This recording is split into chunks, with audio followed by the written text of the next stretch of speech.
Grand Prix, Monaco has to be the one. Because nowhere else has the charisma, nowhere else has the excitement, nowhere else has the setting.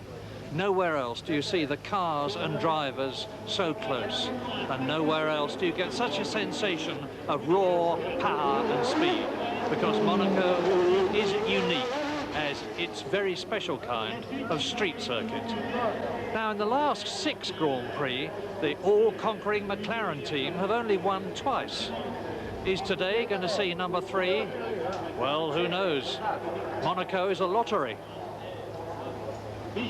It's a lottery where Riccardo Patrese could hold the winning ticket, for he's on top of his considerable form after winning the San Marino Grand Prix 2 weeks ago. He's Grand Prix's most experienced driver, but he seems to be getting better all the time. I like Monaco, I like very much. I don't have much problem in any kind of circuits because with all the experience that I have over my shoulder, it's quite easy for me to race in a straight circuit or in a very quick circuit. I mean, at least all this year they teach me something. But the wild card here at Monaco is the sensational Frenchman Jean Alesi, third on the grid in his Tyrrell Ford for his first Grand Prix at Monaco. He was terrific at Phoenix, he's been terrific here. Street circuits obviously suit him. I like street circuit, but for me it's also the best circuit to use my car, because I haven't a lot of horsepower. And for me, it's much better to have not a long straight lane. Last year's winner, Ayrton Senna, is looking for better luck here at Monaco than he had at Imola. It was a stone wedged between the brake caliper and the wheel that literally machined the rim off to cause his retirement. And really good news is that Lotus at last seem to have climbed out of their bad patch. Derek Warwick starts 13th, and Martin Donnelly ahead of him is 11th, after a lot of hard and obviously rewarding work on the car. So, what matters at Monaco as far as the car is concerned? Everything, but especially handling and getting the best setup. Jonathan Palmer. 18 corners in 2 miles makes Monaco the most tortuous circuit on the Grand Prix calendar. Indeed, corners such as the Lowe's hairpin and Rascasse are so tight that a driver can actually run out of lock if he takes the wrong line, resulting in a 3-point turn. The ability to flick the wheel from lock to lock is therefore most important. Each driver develops his own individual design of steering wheel, recorded in minute detail by the manufacturer. Of course, all wheels are small by family car standards, though drivers are often forced to use a smaller steering wheel than they would like, just so that it can fit in today's tiny cockpits. Even so, lack of room for knuckles and arms can still be compromising, and several drivers use steering wheels with the bottom flattened to provide leg clearance. Quick release mechanisms are also needed to ease entry and exit. So if you see a driver throwing the steering wheel away from his crashed car, it didn't break, he's just getting out. Unlike driving on the road, it's impossible to feed the wheel through your hands, so it remains tightly held at the 3 o'clock, 9 o'clock position. The cars therefore have ultra-responsive steering. Small movements of the wheel cause large changes in front wheel angle, and while this is essential for rapid changes of direction, it makes the cars very nervous and twitchy, as well as heavy to drive. The steering's lightest at low speeds, for as the speed builds up, so does the downforce. And at 150 miles an hour, these cars effectively weigh over 2 tons. Just imagine driving a heavy van with this tiny steering wheel, with 1 foot wide front tyres, and no power steering. Exactly, mighty heavy. Another reason why the drivers need to be fit. De Ayrton Senna no ano passado. Depois, no treino oficial de quinta-feira, Senna não deixou os seus créditos para mãos alheias, rodou em 1:21.7, estabelecendo logo um novo recorde. Aí, Berger, digamos que acompanhou o Ayrton Senna, se bem que a diferença tenha sido, digamos, substancial. 1 segundo, ponto 2. O Alesi aí baixou para a terceira posição, piorando, portanto, o tempo que alcançara durante da manhã. De qualquer modo, com esse tempo, Alesi, recordo, poderia ser o segundo se houvesse, digamos, uma grelha provisória. Passando aos treinos de sábado, no livre da manhã, a Senna voltou a melhorar, portanto, baixou uma vez mais o recorde. Alesi também baixou o seu tempo, e a diferença entre Senna e Alesi era, de facto, muito pequena.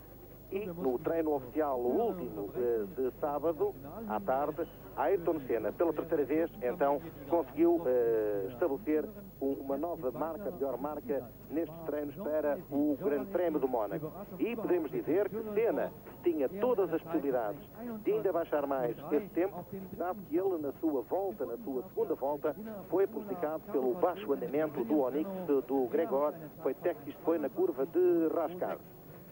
Depois, o Alain Prost esteve espetacular.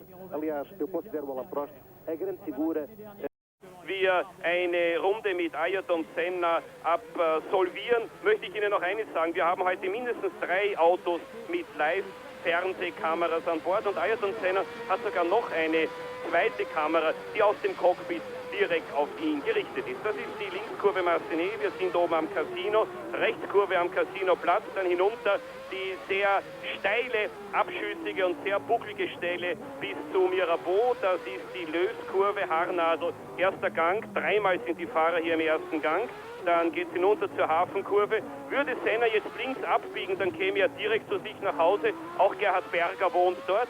Dann geht es durch den langen Tunnel, der durch ein neues Lichtsystem heuer wesentlich übersichtlich ist als die Jahre davor. Die neue Hafenschikane runter wieder in den ersten Gang. Die Tabakskurve, das ist die Linkskurve, dann geht es dem Swimmingpool entlang. Hier wurde der Belag neu asphaltiert. Hier hatte Gerhard Berger seine großen Schrecksekunden im gestrigen Training. Sehr aggressiv gefahren, ein bisschen verkrampft, ein paar Mal verbremst und Schwierigkeiten, vor allem weil der Reifendruck bei Berger nicht gestimmt hat. Und das war Ayrton Sennas Pole Position Runde mit etwa 150 Kilometer pro Stunde. Aber was erzähle ich Ihnen hier alles? Wir haben natürlich einen Experten hier im Fürstentum. Gerhard Berger fährt seinen Heimat Grand Prix hier in Monte Carlo und ich glaube, wir sollten jetzt Gerhard Berger Bericht abfragen. Er erzählt uns einiges, was sich in den letzten Tagen in Monte Carlo getan hat.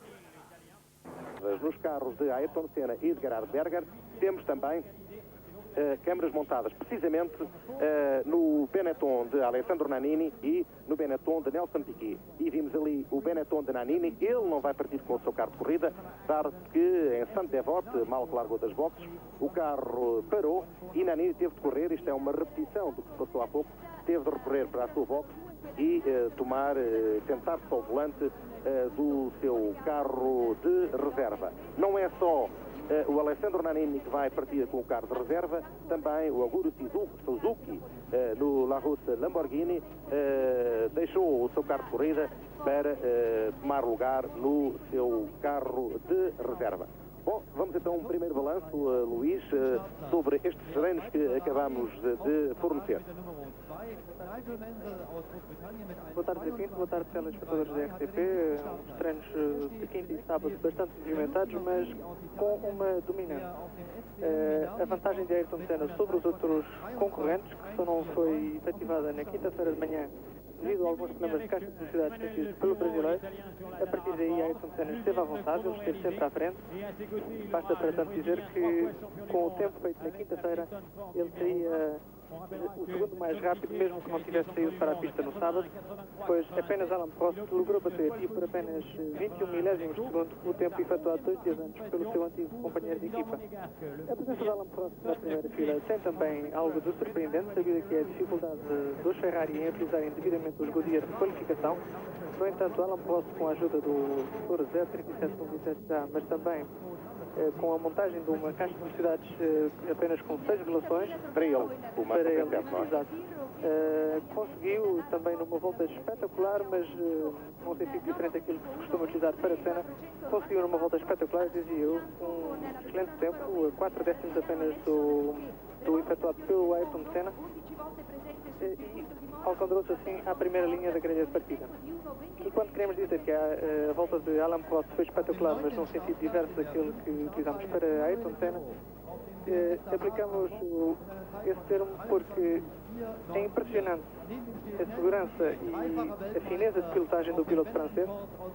Digamos, teve também a sorte de não encontrar nenhum carro na sua melhor volta, mas que efetuou uma volta impecável, sem nenhum erro, sem nenhuma blocagem de rodas. Vimos há pouco a volta do Ayrton Senna, aquela em que ele acabou por ser prejudicado pelo Gregor Feitack, e tivemos a oportunidade de ver em alguns locais ligeiras blocagens de roda, algumas correções. Foi particularmente visível na travagem para Mirabeau, mas é algo que não se passa, por exemplo, com Alain Prost. De qualquer maneira, vamos ter dois grandes pilotos na primeira linha da grelha, dois pilotos que não se falam, esperemos que isso não transpareça aqui, o mau ambiente que tem entre eles não transpareça aqui na pista, mas atrás deles vão sair também dois grandes pilotos. Exato. Temos para já a presença dessa grande vedeta que é o Jean Alesi, este jovem de 25 anos, e já agora, recordo-se, ele iniciou-se na Fórmula 1 em 89, o ano passado, precisamente no Grande Prémio de França. Ele até ao momento apenas completou 11 corridas e nunca correu aqui no Mónaco em Fórmula 1. Portanto, ele apenas correu aqui em Fórmula 3. Esta é sem dúvida a confirmação do seu talento e digamos que é uma certeza de que temos em embrião um grande campeão. Enquanto que se prepara aqui os últimos preparativos para a grelha de partida. Ja, soweit also Gerhard Berger von seiner Yacht, einer der schönsten Motorjachten im Hafen. Die schönste, die teuerste ist wahrscheinlich die Atlantis von Yachos mit Hubschrauber an Bord, wurde jetzt an den amerikanischen Multimilliardär Trump verkauft für 36 Millionen Dollar. Er will sie weiterverkaufen für 68 Millionen Dollar. Und hier sehen Sie die Begeisterung im Publikum. Es ist unglaublich, wie viele prominente Leute man jedes Jahr hier in Monte Carlo trifft. Heute habe ich den berühmten Filmschauspieler Anthony Quinn getroffen. Sie wissen, Kanonen von Navarone, dann die Onassi-Story. Anthony Quinn sagt, es gibt heute ein Duell zwischen Ferrari und McLaren. Hier haben Sie Alain Prost, vierfacher Sieg in Monte Carlo. Wenn er heute gewinnt, dann egalisiert er den Weltrekord von Graham Hill mit 5 Siegen in Monte Carlo. Prost heute im Aufwärmtraining ein Zehntel an Ayrton Senna herangekommen. Steht in der Startaufstellung 8 Meter hinter ihm, hat aber den Vorteil einer weniger rutschigen Strecke. Brasilianische Flaggen für Senna auf den Balkonen, auf den Balustraden. Natürlich großes Leben jetzt. Es gibt einige Restaurants, in denen man jetzt für 4.500 Franken, das sind 9.000 Schilling, Mittagessen kann. Da gibt es Spaghetti und Champagner. Es gibt einige Balkons, einige Terrassen, die für 100.000 Schilling vermietet werden. 36 Fernsehstationen übertragen live. Ayrton Senna ist der Favorit des Rennens, aber in Monte Carlo, das wissen wir, kann alles passieren. Gerhard Berger wird uns jetzt diesen ungewöhnlichen Stadtkurs von Monte Carlo vorstellen. E o Thierry Boutsen no Williams Renault. Quarta fila para Nigel Mansell Ferrari e o Pierluigi Martini já recuperado. Pierluigi Martini do seu acidente nos treinos, no decorrer dos treinos para o Grande Prémio de São Marino. Martini, portanto, um lugar na quarta fila da grelha com o seu Minardi. Quinta fila, Emanuele Pirro no Dallara e a seu lado Nelson Piquet no Benetton. Na sexta fila, Donnelly e Chesris. Na sétima, Warwick e Modena. Na oitava, Suzuki e Nannini. Na nona, Larini e Alliot. Na décima, Barilla e Foytek. 11ª, Nakajima e Caffi. Na 12ª, Capelli e Bernard. E na 13ª e última fila da grelha, o David Brabham e o Lepto. David Brabham, que pela primeira vez vai disputar um grande prémio na sua carreira. E faz hoje 31 anos que o seu pai venceu aqui no Mónaco, Luís. Exato, há 31 anos atrás, Jack Brabham começou da melhor maneira o campeonato do mundo de Fórmula 1 dessa temporada. Um campeonato que ele acabou por vencer com uma certa facilidade. Jack Brabham voltou a sagrar-se campeão do mundo em 1960 e 1966, mas sempre esperou que um dos seus 3 filhos, qualquer deles piloto profissional, acabasse por o substituir na Fórmula 1. E cá está. Cá está o David Brabham, aquele que ele considera o mais talentoso dos seus 3 filhos. E caso curioso, Sir Jack Brabham está hoje bastante dividido. Ele está aqui no Monaco, ele está a ver o David Brabham fazer a sua estreia na Fórmula 1. Mas também acompanha outro filho mais longe, no outro continente, na América. Exato, o John. Höchstgeschwindigkeit, wie gesagt, 300 Kilometer pro Stunde. Hier haben Sie vor dem Hintergrund des Casinos von Monte Carlo noch einmal die Startaufstellung. Senna, wie gesagt, in der 45. Pole Position seiner Karriere. Gerhard Berger, 5. Startplatz, der schlechteste seiner bisherigen McLaren-Karriere. Berger war recht unglücklich am Donnerstag, da ist in seinem ersten Versuch schnell zu fahren auf the Monaco Grand Prix, something over 2,000 gear changes during the course of the race. James Hunt knows each one of them individually, I'm sure, and he's alongside our race commentator, Murray Walker. Well, that lap with Ayrton Senna that you have just done was the fastest that anybody has ever done in the history of this magnificent race. 1 minute 21.3. That is an average speed around this circuit of 91.5 miles an hour. And there's an enormous crowd here at Monaco as ever, and that crowd, a lot of whom will be in the Saint-Devote area, could be in for a real surprise and some great excitement very shortly, because when the Monaco Grand Prix starts, always the problem is the grid going to get around the first corner? Because it is all too easy for them to collide and go through and hit each other. As you can see, there's the Brazilian contingent there. There is the man who is in pole position, Ayrton Senna. Now, his problem is that just behind him, to his left, is his arch rival, Alain Prost, in the Ferrari, who has won 4 times here at Monaco. Senna has won twice. And right behind Senna is Jean Alesi, the sensational Frenchman in the Tyrrell Ford. And Alesi is driving for the first time here at Monaco, and there is going to be a real charging, thrusting mass of McLaren, Ferrari and Tyrrell, and that is the reigning world champion, Alain Prost, in the semi-automatic gearbox Ferrari, and incidentally he's got the gearbox programmed differently to that of Nigel Mansell. So, Senna the fastest, Prost very little slower, and the V12 Ferrari has got a lot of power, almost as much as Senna's V10 Honda powered car. And really, power doesn't matter as much here at Monaco as it does at many other circuits. Riccardo Patrese is 4th on the grid, and that is Gerhard Berger, who is 5th, so both the McLarens are in the top 6 places. And for that matter, so are both the Williams cars, because Thierry Boutsen is in 6th position on the grid. We have a camera on Ayrton Senna's car, and you're looking forwards towards the Saint-Devote corner through that camera at the present moment. And there's also, I'll tell you now, another camera in the cockpit of Senna's car looking back at him. So you may be seeing a bit of Senna himself looking forward and probably to a completely clear track in front of him as he has now. With Nigel Mansell 7th on the grid for this 78th lap, 1 lap longer than last year, Monaco Grand Prix.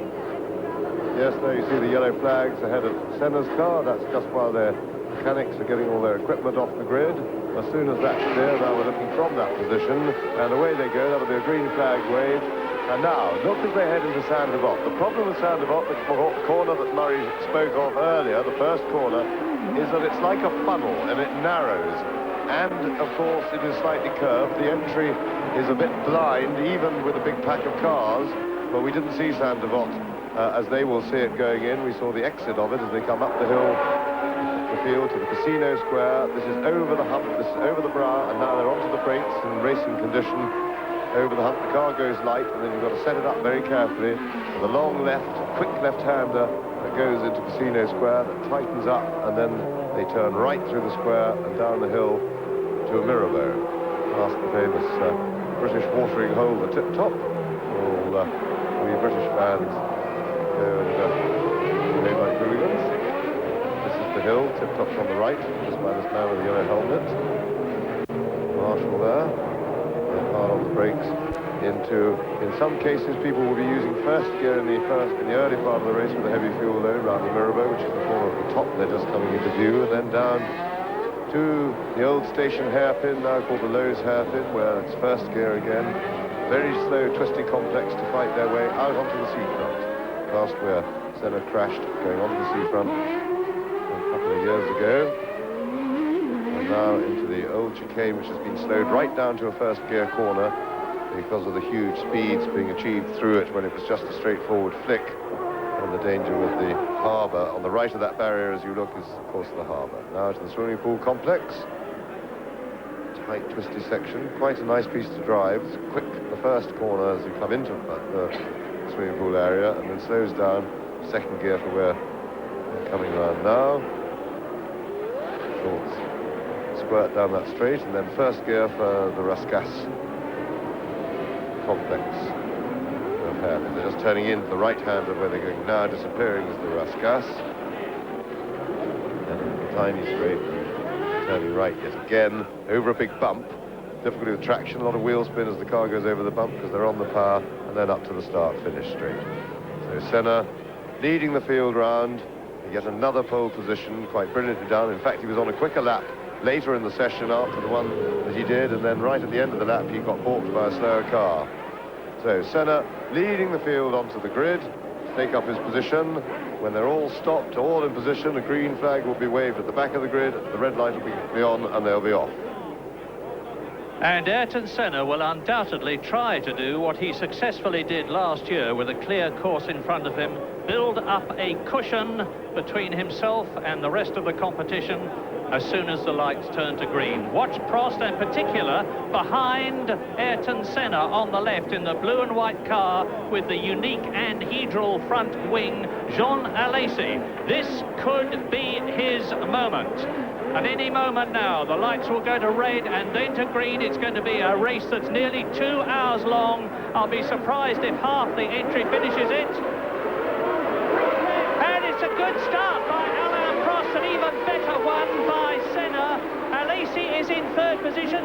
Berger is challenging. Riccardo Patrese and Boutsen follow in the Williams.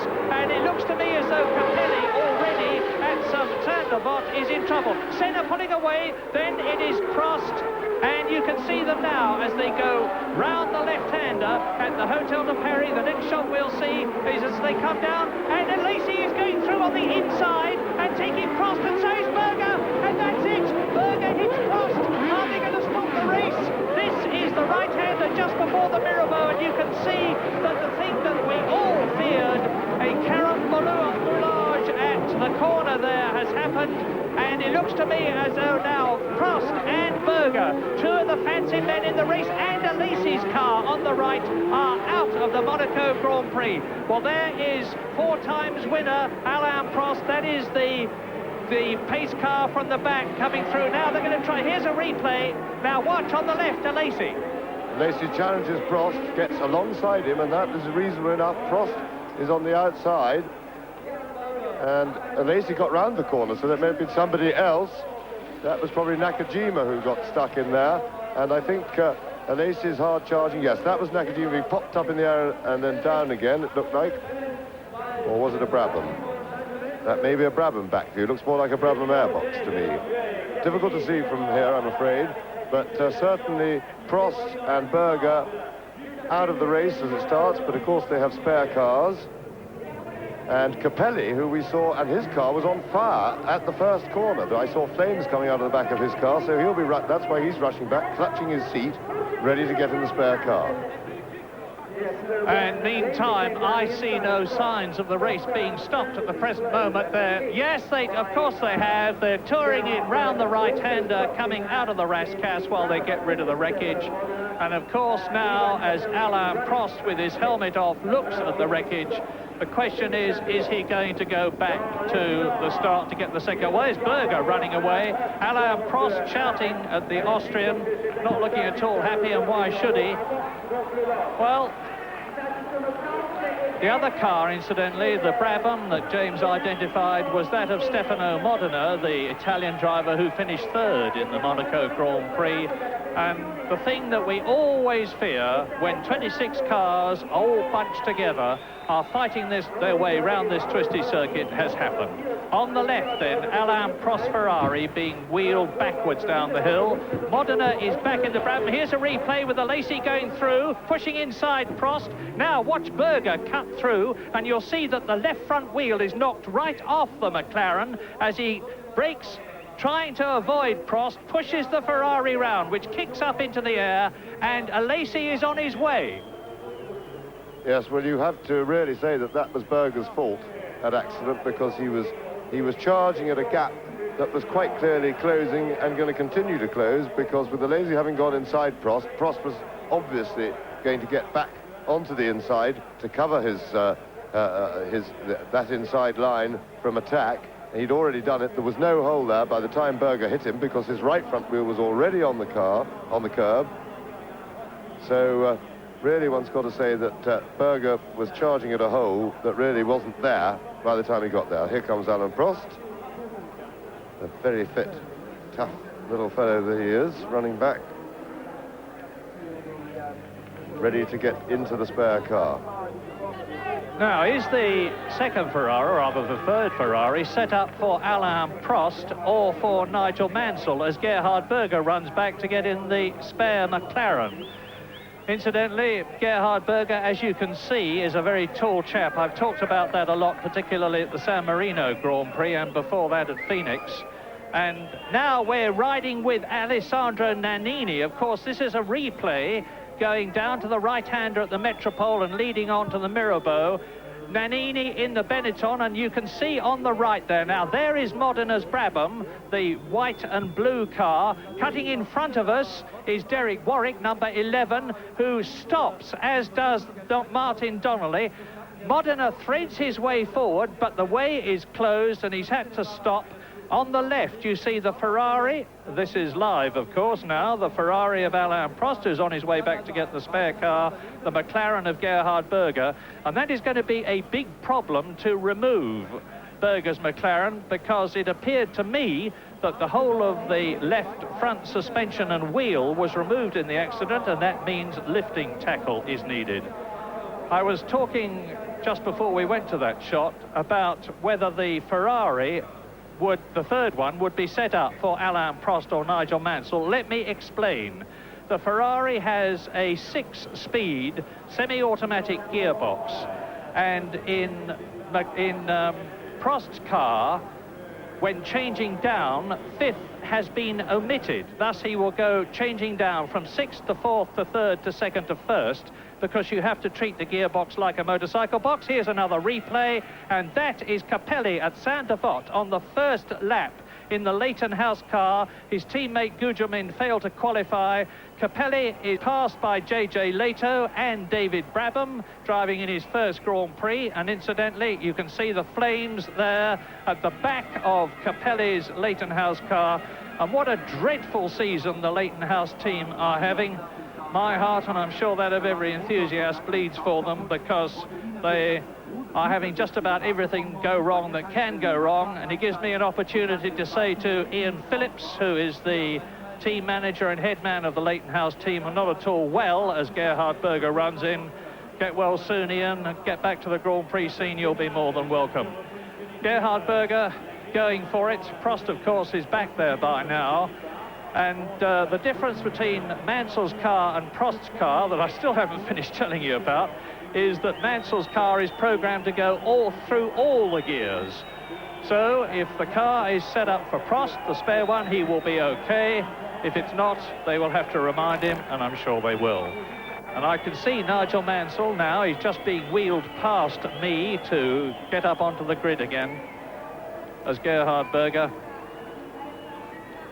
walks in.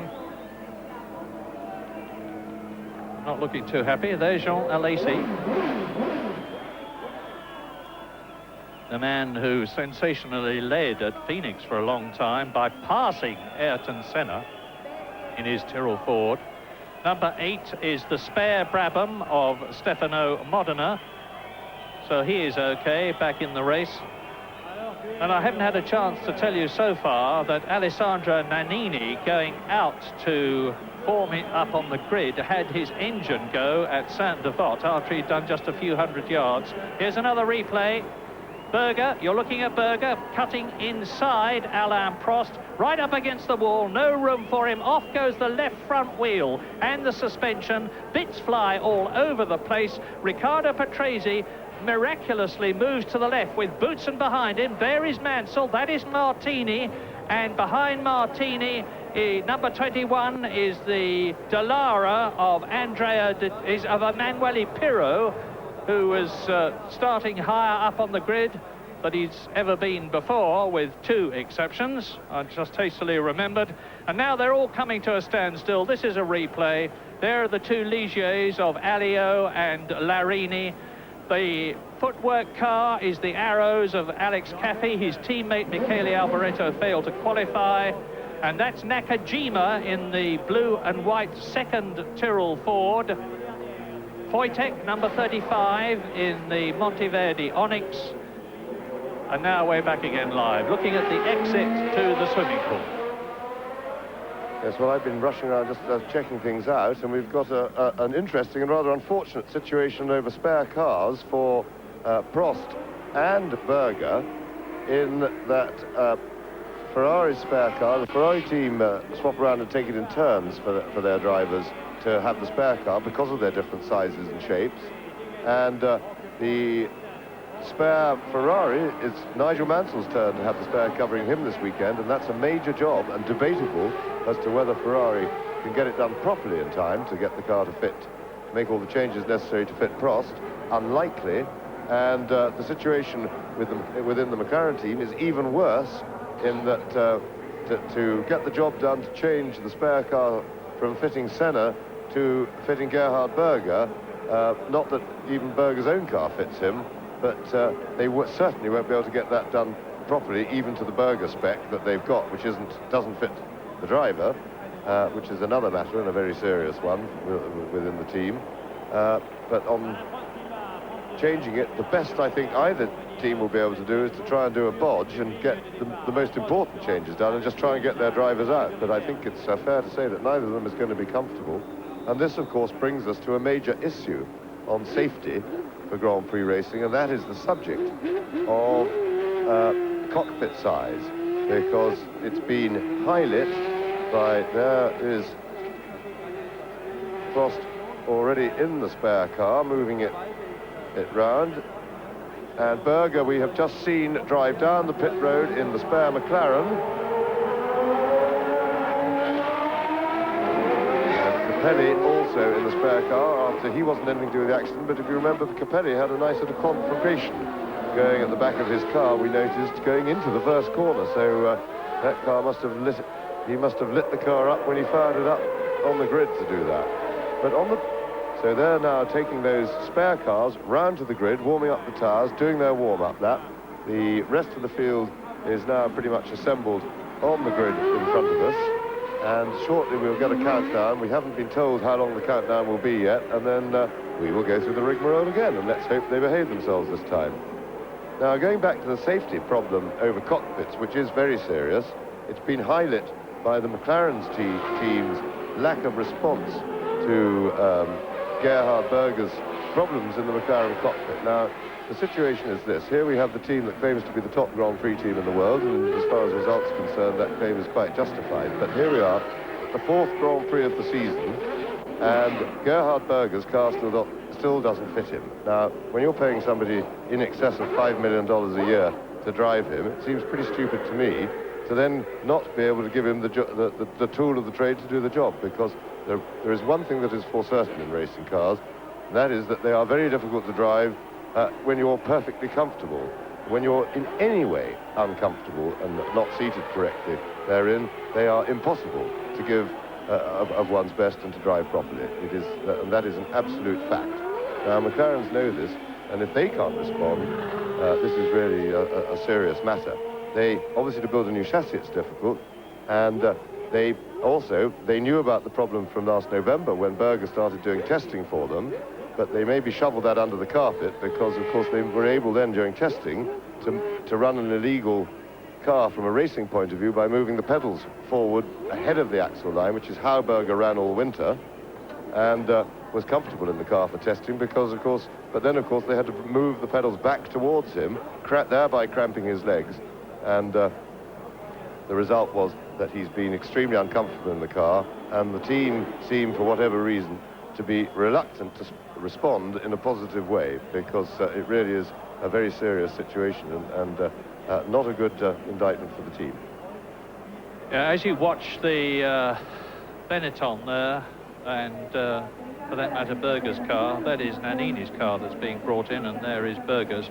I understand that McLaren are certainly giving very serious consideration to making a bigger car, in which case both Berger and Senna would have to use it.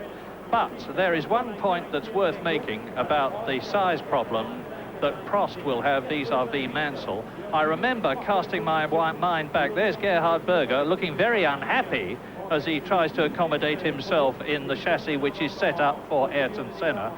But I remember in the French Grand Prix last year, Berger took over the spare car after there was a gigantic crash at the start, just as there has been here.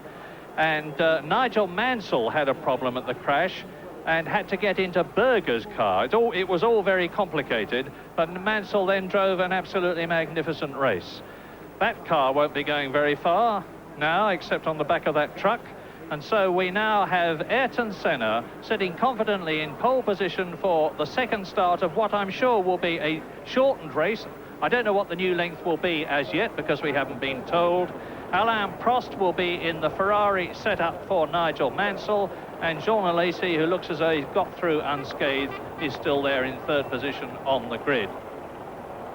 Yes, well, I picked up, Murray, you said that McLarens are contemplating building a tub. Well, contemplating building a tub at the fourth race of the season, when it was instantly evident from the first one that that was what was required, I call a scandalous lack of response, and thoroughly irresponsible to the needs of their driver, who, after all, they pay a lot of money to do a job, and now they're not allowing him to do the job. There's Alain Prost talking to Jean-Marie Belest of FISA and brain surgery fame. But going back to the problem of cockpits, it really is very serious that Belest, the man who you just saw, who makes the rules, or along with his committees and things, has not yet decreed that there should be a minimum size for cockpits, because we've got to a situation now where obviously it is a huge advantage. In fact, the best racing car would be one that doesn't need a driver at all, because the aerodynamics of the car, the driver takes up a lot of space, and he's a very bad piece of equipment aerodynamically for the car. So the designers are always trying to make the cars smaller and smaller and smaller, and even now the midgets, the Alain Prosts of this world, designers are now making the cockpits too small for them, and small drivers already are complaining of getting cramped because they haven't got freedom of movement in the cockpit in the car. Now, this is plainly extremely dangerous. A driver with cramp, or a driver who is restricted physically, cannot control these cars properly. They're extremely fast, and this really is a dangerous thing. Berger was saying to me this morning that all he wanted was to move his pedals forward 5 centimeters, which would make the car so much safer to drive that it would net and overall be much safer than having his feet behind the front axle line, because at least he'd be able to control the car and therefore be less likely to have an accident. So at the same time, as I say, no matter how small the driver is, the designer will still try and make a car that's too small for him, and because of the competitive nature of the business, therefore regulations have to be introduced, and if they're going to introduce them, they might as well make the cockpit a decent size, because it's very easy to make a cockpit smaller by putting a driver in, but you can't make a cockpit bigger if the car isn't bigger. Yes, typical of McLaren's forward-looking, actually, is the fact that they've already invested a vast amount of money in young Alan McNish, who won the last Formula 3000 champion, and must be smaller even than Alain Prost that we're looking at the present moment. Now, I am told that the race is going to last for 78 laps, which is the full distance, and it means to say, of course, that the teams will have been allowed to top up the fuel tanks of their cars on the grid. Although fuel is not as major a problem at Monaco as it is at most other events. Those are the eyes of the winner of the last Grand Prix, Riccardo Patrese, in the Williams Renault, with Anne Bradshaw holding the umbrella for him.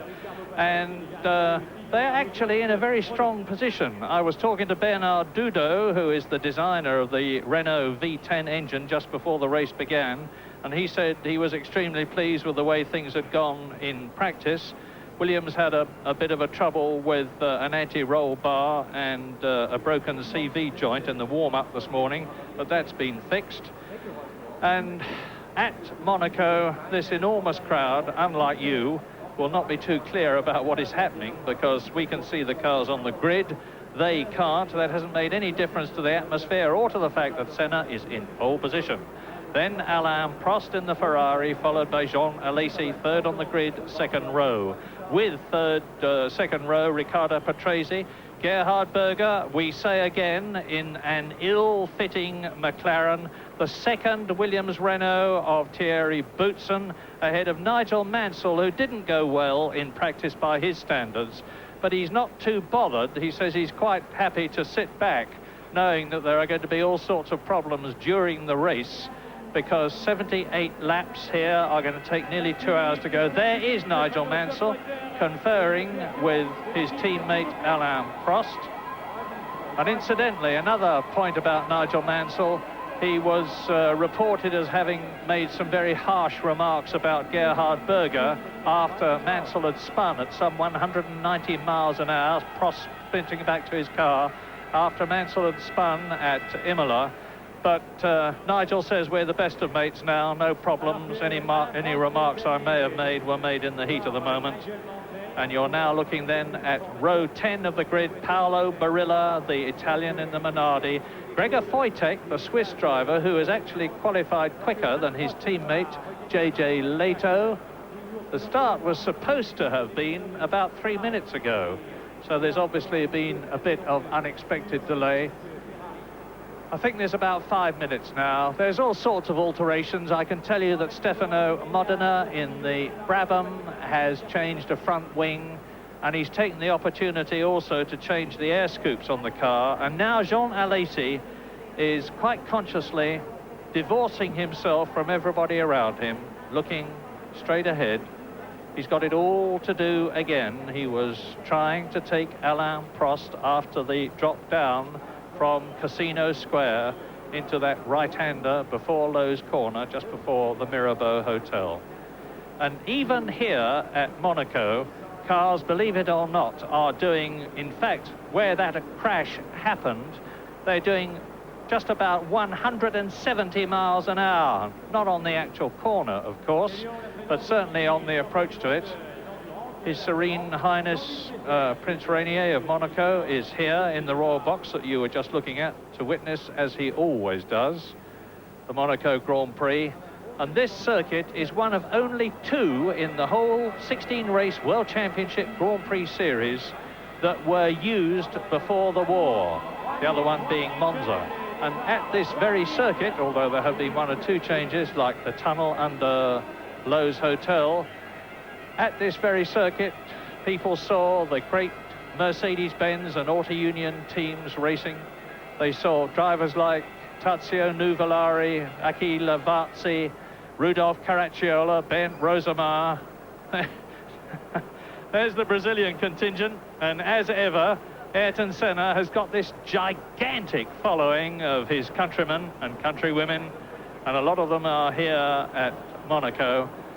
The weather conditions, we had a report just before the race began that things were going to be okay for the race. We had a very, very heavy downpour for the Formula 3 event yesterday, which actually caused the race to be stopped. And I can tell you from my personal body temperature that I wouldn't be at all surprised if it doesn't rain again this afternoon, because it feels just like yesterday. And if it does rain, that will be just as much of a problem for the cars and drivers, or almost, as the crash that they had on the first lap. In the middle of your picture now, one of the many cranes which are dotted around the circuit to lift stricken cars off. That chaps have had some work to do already in this meeting, because in the Formula 3 race several cars had to be lifted off there. There's Jean-Marie Balestre, the autocratic Frenchman who rules motorsport with a rod of iron, just gone out of your picture. And that is the complete cockpit and engine cover of, I can't tell you whether it's Mansell. Oh, it's Prost Ferrari. Prost Ferrari. There is the Frenchman. The man with the biggest nose in the Grand Prix world, who actually once returned a hire car after they'd had a race in it and it had been very badly smashed up. And when the girl at the hire car desk complained about it, he said, it was not my fault, look what it's done to my nose. And there's the photographer's stand. And they're going to be all agog. It looks to me as though that is at Saint-Devote. Ayrton Senna, the world champion of 1988, twice a winner at Monaco 1989 and 1987, and he missed 1988 because he went off when he was very much in the lead. Incidentally, there's no camera on the spare McLaren, which Gerhard Berger is in, and so we and they, more importantly, have got it all to do again. 78 laps. Alain Prost gets away first, but of course Ayrton Senna will take up station in front of him. And this is the parade lap. This is not, needless to say, the start of the race, or that chap with the green flag wouldn't be standing there. And so each lap of Monaco is 2.068 miles long. There is Berger, Boutsen, Mansell, Martini, and left on the grid is Emanuele Pirro, and that means to say that the unfortunate Roman, who was going to start to equal his highest ever position, 9th on the grid, is going to have to get away on the back of the grid last, and David Brabham was late away too. Yes, and Pirro, who we're looking at now, is yet another driver who's having serious cockpit problems. That car is too small for him, and it looks like they're pushing it off the grid, so maybe he's going to get into the spare car and start from the pit road. That would suggest that that car was hors de combat. There goes his teammate, Cesaris. Now through the tunnel. They're building up some 170 miles an hour as they get onto the brakes at the top of the hill for the chicane. Well, the old chicane now turned into a sort of complicated, very slow hairpin to slow the cars down with the danger of them going to the harbour if they have any trouble at the chicane as it used to be. So, Ayrton Senna, the pole man, leading the field around quite quickly there, but he'll slow it right down from the swimming pool complex on, as he's doing now, to allow the field to bunch right up. Remember, as they come to the grid now, they will be sitting, or rather the front people on the grid will want Senna to bring them around so to keep them sitting on the grid for as short a time as possible. This is Berger's car, shot from Gerhard Berger's spare McLaren. We have no way of knowing how well it fits him, but seeing that even his own race car doesn't fit him, and this was set up for Senna, and we know that to change the cockpits properly takes something like an hour, and they haven't had that amount of time. One's got to say that one has got to make the assumption that Gerhard Berger is very uncomfortable in that car and is going to be in a lot of physical trouble if he's going to go the distance. So he'll have problems. Here, coming onto the grid now, remember this time that the clutches, they won't want to get too much heat in the clutches. The clutches, everybody's clutch has already done one start, apart from those people in spare cars, and the ferocity of a start when you've got 700 horsepower being forced through a small clutch plate, they don't last very long. They don't like more than one. Let me quickly correct things. You will have noticed that Berger's car has got a camera. Ayrton Senna on the left, Prost on the right, Alesi behind Senna, Patrese behind Prost. Is Senna going to do it again and get away cleanly? Watch. Yes, he does. And again, Alesi sprints up alongside Prost.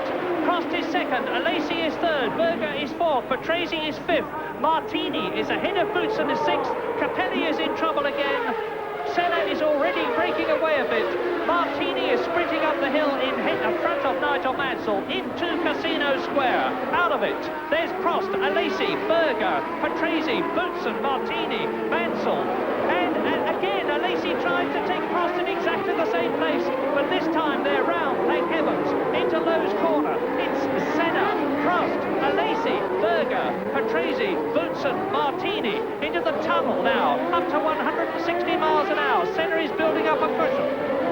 Yes, very important to Prost to keep Alesi behind him in the first couple of laps, because we know, and already Alesi dropped back a bit because the Pirelli race tyres that Alesi is using are not as good as their qualifying tyres, and one would not expect Alesi to be able to run with the leaders, but if he can get in front of Prost, he can hold him up, and Prost won't want that.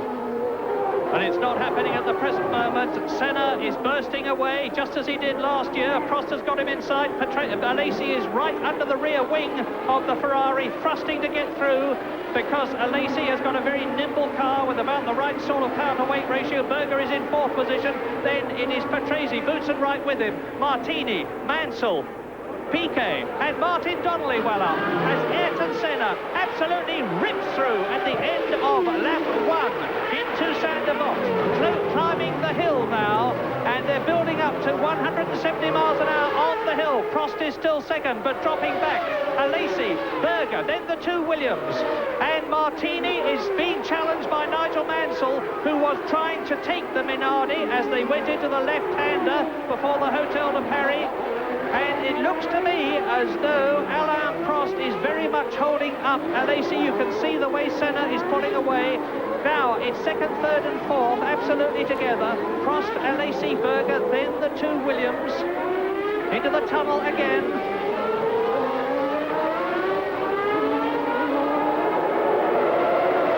And the sparks flying, showing that there's a low ride height and a very heavy fuel load into the new chicane. Now there is the gap. That is Senna leading on lap 2 in this 78-lap race.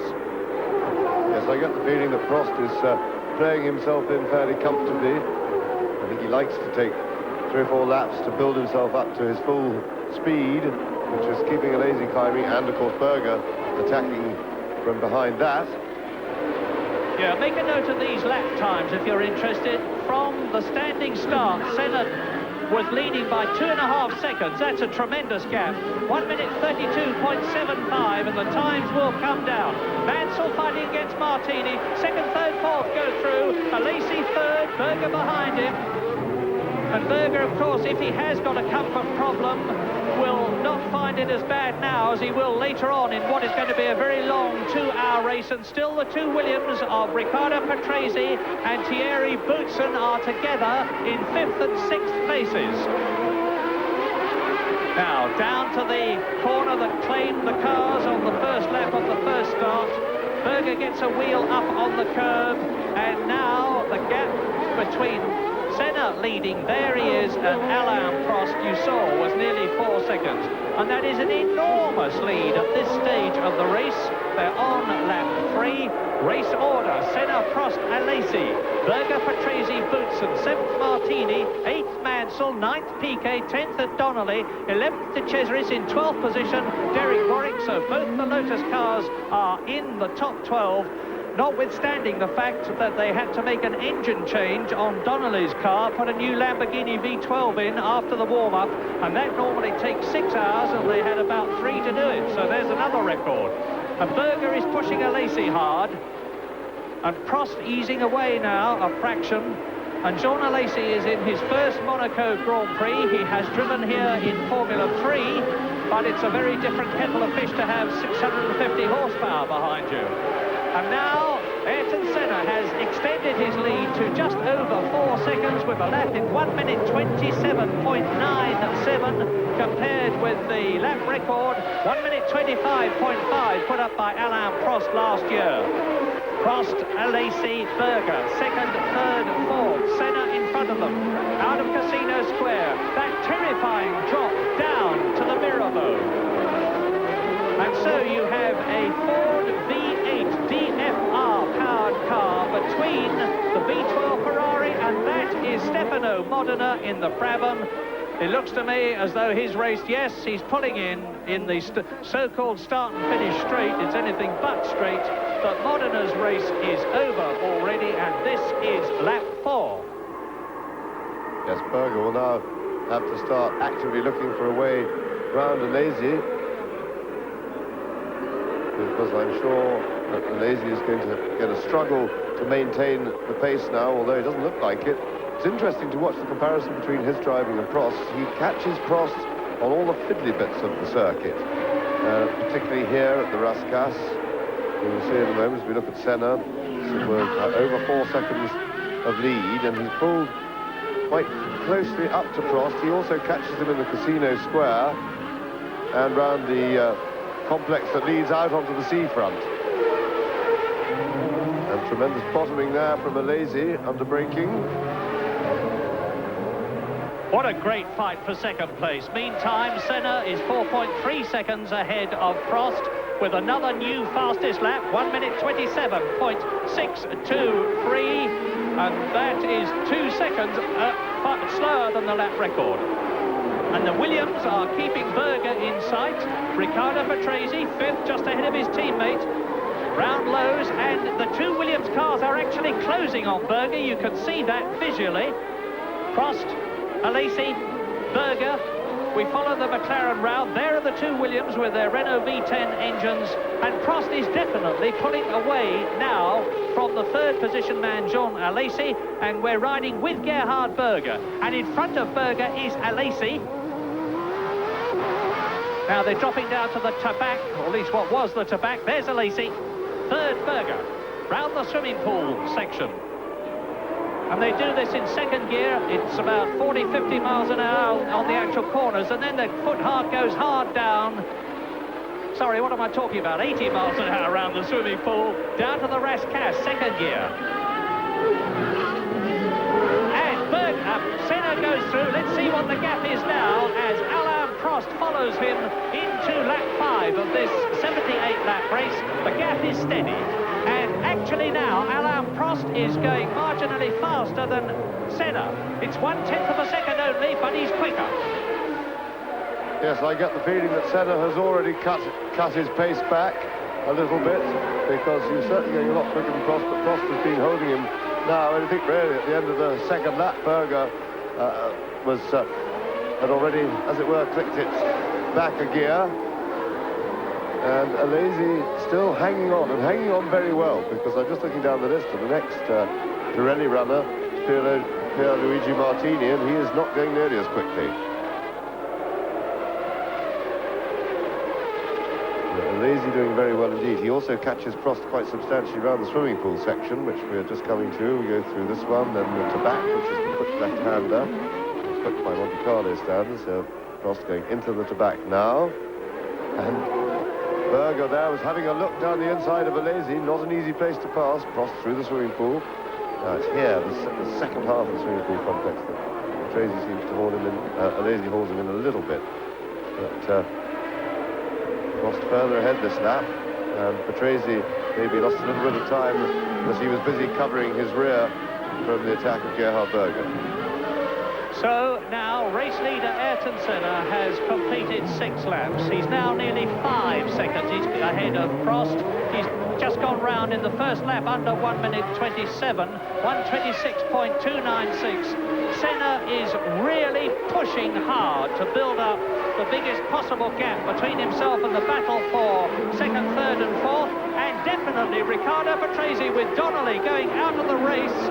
Martin Donnelly retiring from the race and turns into the pits in the Lotus Lamborghini. That's rotten luck in his first Monaco Grand Prix. But Riccardo Patrese is starting to catch Berger. There is Berger, and there is Patrese, the winner of the San Marino Grand Prix. We go round into the tunnel with the Williams, and Boutsen is still with his teammate. Great order, lap 7, Senna. 5 seconds ahead of Prost, who is 1.2 seconds ahead of Alesi, who has got Berger right behind him. There is the Frenchman in 4th position, being caught by Riccardo Patrese is Gerhard Berger. So Boutsen is behind his teammate, and then Mansell is 7th, Martini is 8th, Piquet is 9th, De Cesaris is 10th, Warwick is 11th, Nannini is 12th. And that is Jean Alesi.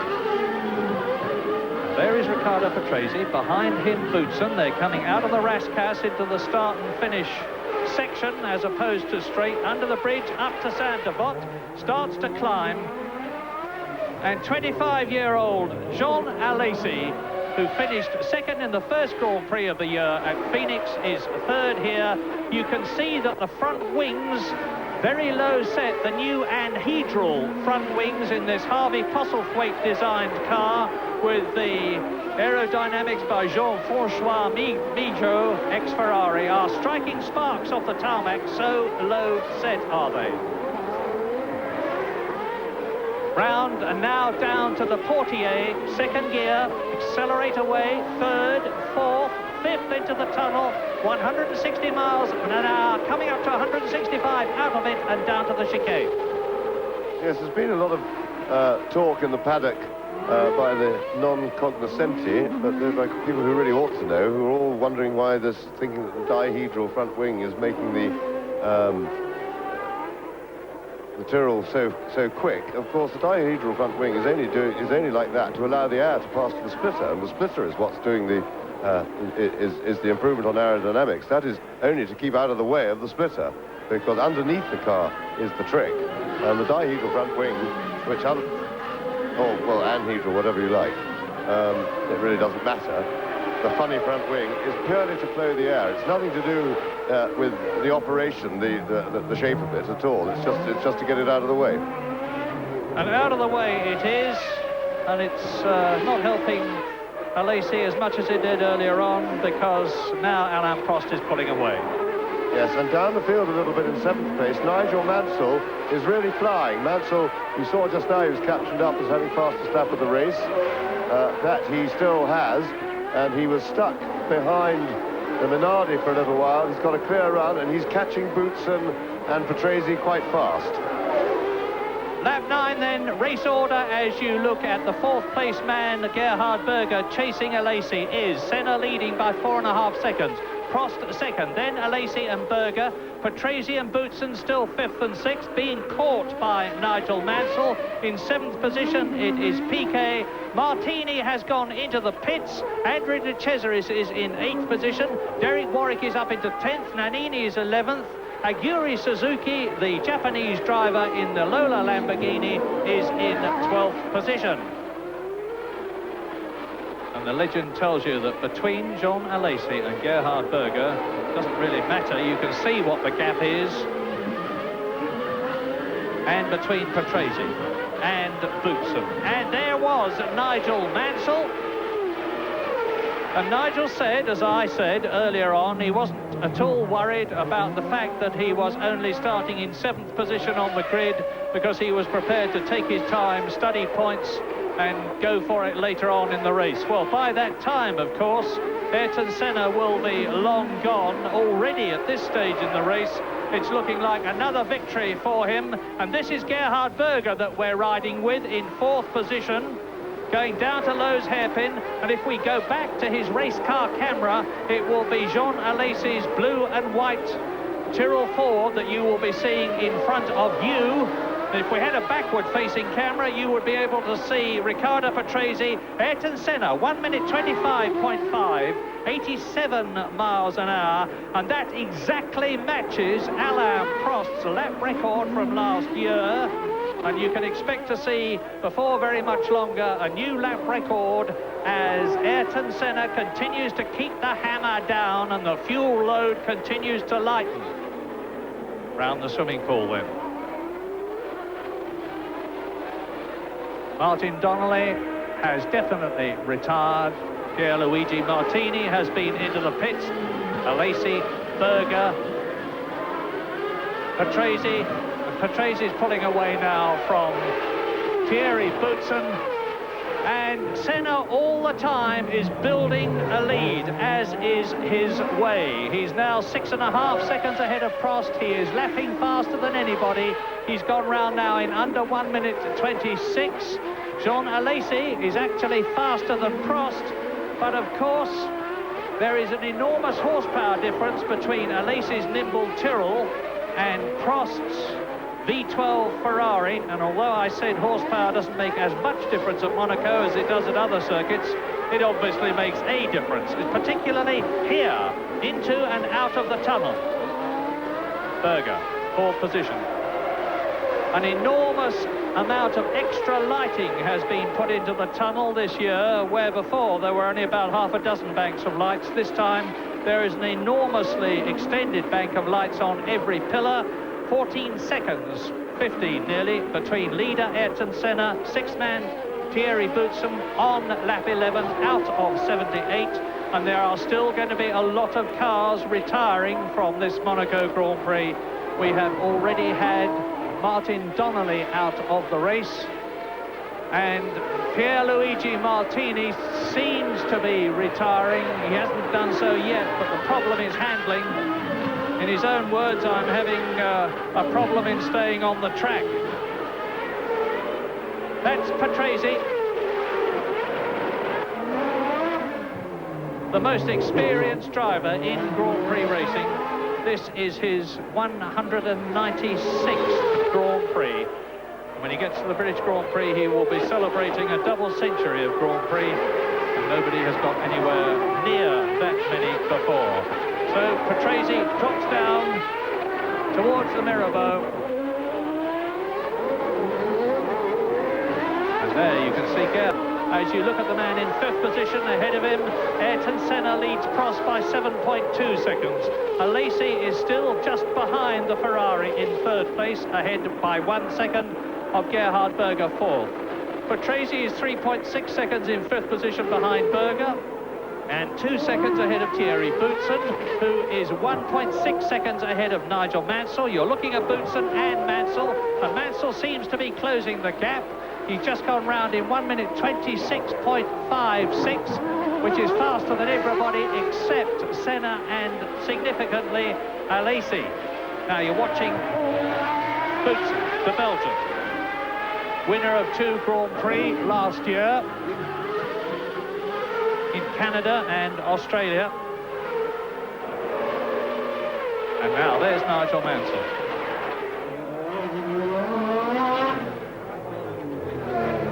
Well, if Alesi does have a slight tyre disadvantage, it's certainly not showing at the moment. He's going extremely well in third place. Mansell was, having got clear of what I'd call the second group, has come through very well and is now on Boutsen's tail.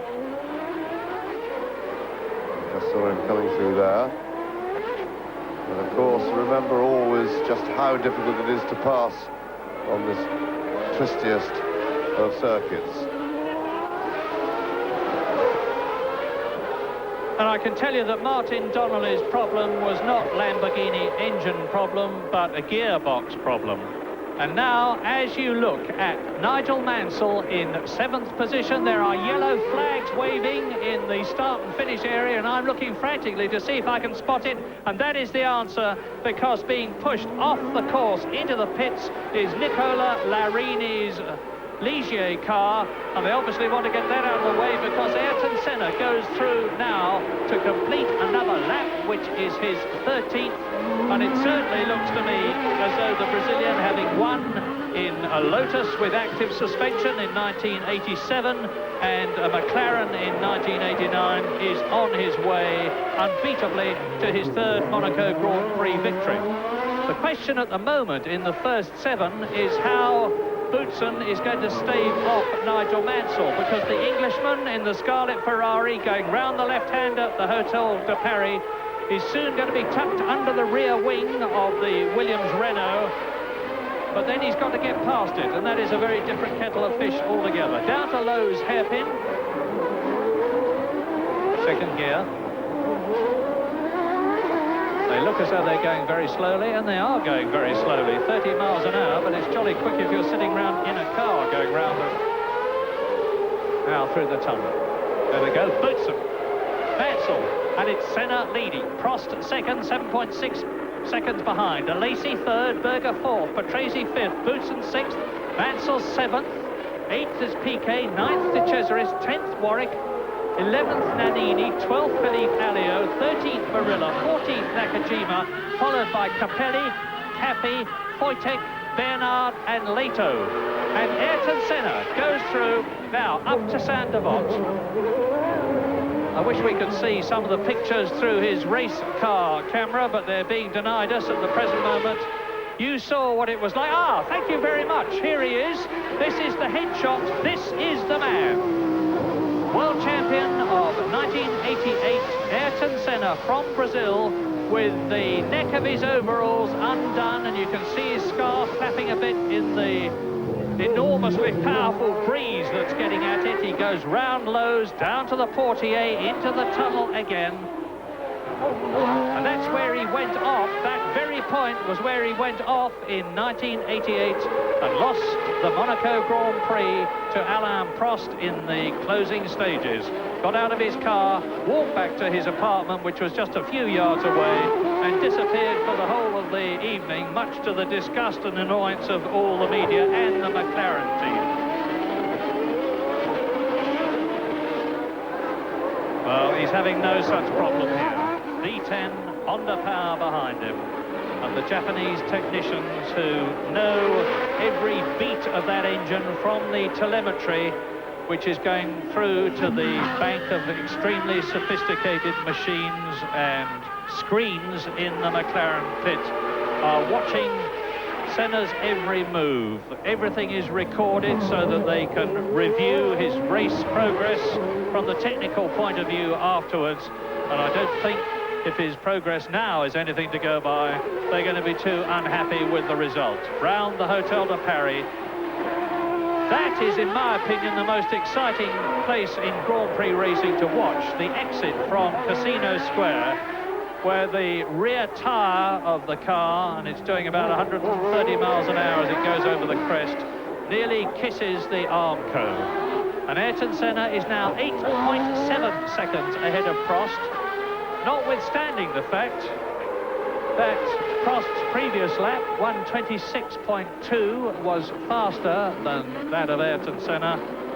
There's the gap, and you can see Alesi is 1.2 seconds behind Alain Prost, and just about 6/10 ahead of Gerhard Berger, who is 5.5 seconds ahead of Riccardo Patrese, who in turn is 1.7 seconds ahead of his teammate Thierry Boutsen. This is Patrese, and there are the Renault technicians, or there were the Renault technicians, who, just as the Honda men watch what is happening to their engine in Berger and Senna's car, the Renault men watch what is happening to their engine in Patrese and Boutsen's cars.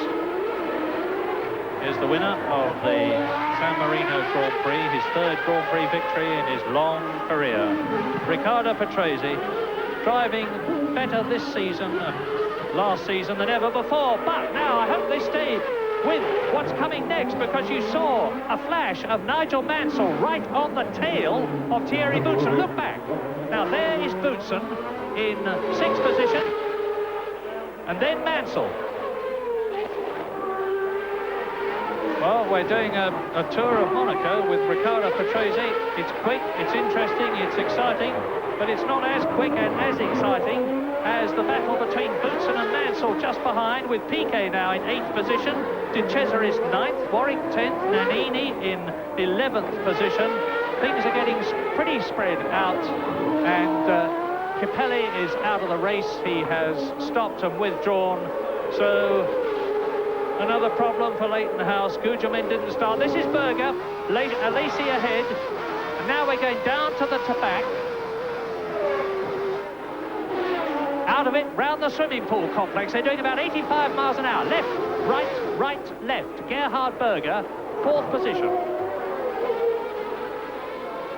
And one has to say, whatever the reason, and I've said it before, that Gerhard Berger does not seem to be mirroring Ayrton Senna in the McLaren team to the extent that Alain Prost did. Well, and a new fastest lap there for Ayrton Senna, and I think that's a new lap record. 25.39 for Ayrton Senna, and I'm sure that'll come down as the race progresses, and that's just taken his lead to just over 9 seconds. So I still get the feeling that Senna is not pushing for a big lead. He's just driving away comfortably, slowly, turning in the odd quick lap when he needs to, and otherwise matching his pace backwards. Berger's pace to relative to Senna, I think it's very difficult to be a judge, because Berger, first of all, wasn't even comfortable in his own car. He's in the spare car today, and when you're not comfortable in a racing car, you cannot drive it properly. So we haven't yet seen Berger's form this season, because ever since the season started, as we discussed before, while waiting for the restart, the team have as yet failed to come up with a car that can fit Gerhard Berger, and we feel that with the fourth race of the season already underway. This is really a disgraceful response by a top team when they knew about it all winter, and instead of doing something about it during the winter when they could have done, they bodged the pedals by running them in an illegal position for safety regs, which allowed the testing to get done, and just meant that it was a disaster for Berger when they started racing. So Alain Prost still pushing away. He's put in his fastest lap of the race. He's now a bit over 1.5 seconds ahead of Alesi, but that's no big lead here. You can see the gap visually. Alesi can probably haul that in, but Prost has got to push, and Berger is keeping up with the group, but hasn't looked very threatening. He looked threatening for a couple of laps behind Alesi, but he's really not pressing at the moment. Down to the Mirabeau again, and this may look pretty static to you, this battle for second position, and it is static, to be absolutely pedantic about it. But don't forget that these three drivers with three different engines in three very different cars, Prost in the V12 Ferrari, Alesi in the V8 powered Tyrrell, and Berger in the V10 Honda-powered McLaren, are absolutely on the edge of adhesion all the way around this convoluted circuit, which twists and turns and rises and falls around Monaco. And as you look at Jean Alesi, and if ever there was a star of the future, never mind a star of the present, this is the man. And Alesi, who was looked after by the very astute Eddie Jordan, was allegedly proposed to have a 3-year contract with Ken Tyrrell, but that was turned down last year. Alesi's contract with Tyrrell runs out at the end of this season.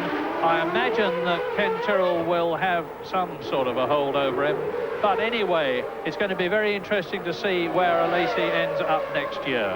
There he is in third position at the present moment. And if he stays with Ken Tyrrell, of course, he will have a V10 Honda engine next year, because Ken, at the end of last season, very proudly announced that in 1991 the Tyrrell team would be Honda V10 powered.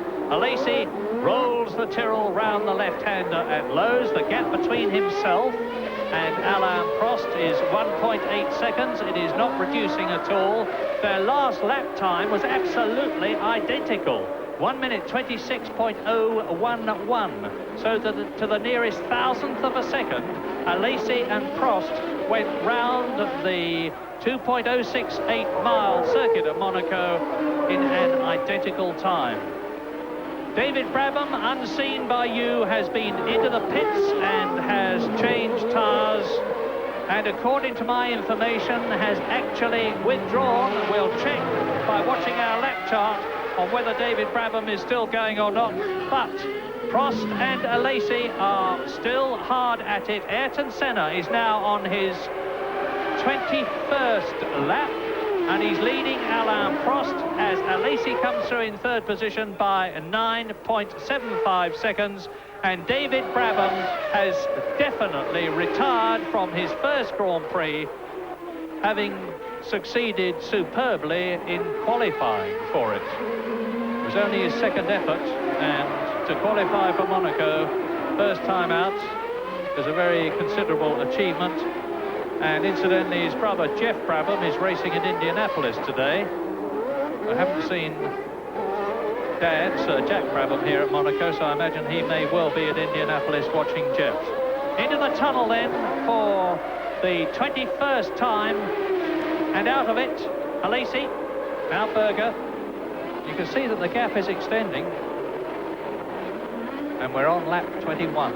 Senna leading by 9.75 seconds, having already won this year at Phoenix, leading the World Championship. And that's Mansell and Boutsen. That is the battle for sixth position. And Mansell's bent his front wing. Look at the right front wing is all awry, and that can't help the handling of the car. It might be all right. He may be able to continue, but with the no, that's going to create lift. I'm sure that he's going to have to go in and change that, and Mansell's attempt to get past Boutsen has ended in a serious setback for him. Now, let's see if he goes in or whether he carries on. No, he's straight into the pits, so he's not wasting time checking it out. Should be able to get that nose changed pretty quickly. They give him a fresh set of tyres. That's an automatic thing that's done. Fresh tyres are quicker.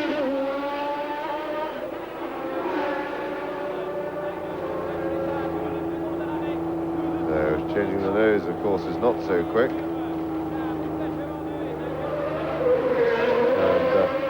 most unfortunate for Mansell, but it's part of a calculated risk here at Monte Carlo, because you have to risk doing that if you're going to pass somebody. He wasn't going to do anything spectacular in the race if he didn't fight his way past. As we look at Ayrton Senna leading the race on his own, lapping one of the back markers. Ayrton Senna now with a lead of over 10 seconds. Prost in second place, of course, with the Lazy still hanging in there, still pushing him. And while you're watching Ayrton Senna leading the Monaco Grand Prix on lap 22, I can tell you that Pierluigi Martini is out, and so is Mansell, out back on the track again, and he slots in behind his teammate Alain Prost and ahead of Jean Alesi. Now, is Mansell going to drive tactically? Is he going to make things difficult for Jean Alesi, knowing that his teammate Alain Prost, 4-time winner at Monaco, is ahead of him? Meantime, Ayrton Senna is carving his way through the field. That is Gregor Poiting in front of him in the Monteverdi Onyx as they go into the tunnel with a substantial speed difference between them. And Senna closing up on the Onyx as they come out of the tunnel. The Onyx powered by a Ford V8 engine. And I don't know what we're looking for because we're not seeing anything, but there is the answer, and it's Alain Prost, world champion, second in the race. Alesi behind him, not much difference there. Down to the swimming pool area again, right. Out of it. Round past the yacht basin and the yacht workshops on the left of Alain Prost, down to the Rascasse, the cafe, and Jean Alesi is driving, as he has done all season, an absolutely magnificent race. Prost goes through. Alesi still within sight of the Ferrari, notwithstanding the horsepower difference. And Ayrton Senna leads by nearly 10 seconds now. He and Prost are lapping at virtually the same speed and to within a tenth of a second in the same time. And Ayrton Senna has just gone round in 1 minute 26.5. You know that he has already broken the lap record by going round in 1 minute 25.3. That's very nearly 88 miles an hour average around this 2.1 mile circuit with all its twists and turns and rise and fall and the tunnel, which the Ferrari is in now. And it's Senna leading Prost by 10 seconds, Alesi third, and you can see the gap. Fourth is Berger, fifth is Patrese, sixth, of course, now is Thierry Boutsen, with Mansell having been into the pits to have a new nose cone. And the problem with Mansell would have been, of course, on account of the fact of having the right front wing pushed up, he would have lost downforce. The object of the wing is to hold the nose, the car, and especially the front wheels down on the track. And because he would lose downforce, he would get understeer. In other words, the car wouldn't handle nearly as well, and there was no option for him but to lose the time that he did by going into the pits. And now on lap 25, Senna 10 seconds ahead of Prost and pulling away by about a tenth of a second a lap. Alesi 2 seconds now behind Prost in third position. Berger 3 seconds behind Alesi is fourth. He's 5 seconds ahead of Patrese, who is in fifth position. And that is Riccardo Patrese in fifth place ahead of Boutsen. And Nelson Piquet is very nearly up in the points again. He's in seventh place. And Piquet is the only driver this season who has scored points by finishing in the top 6 of all 3 races.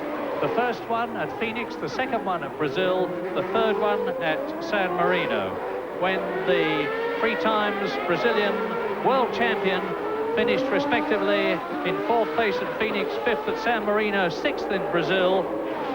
The new 1990 Benetton being a considerable improvement on last year's car. Now, Alesi with Senna right up, or is that Nakajima? I apologise, it's Nakajima.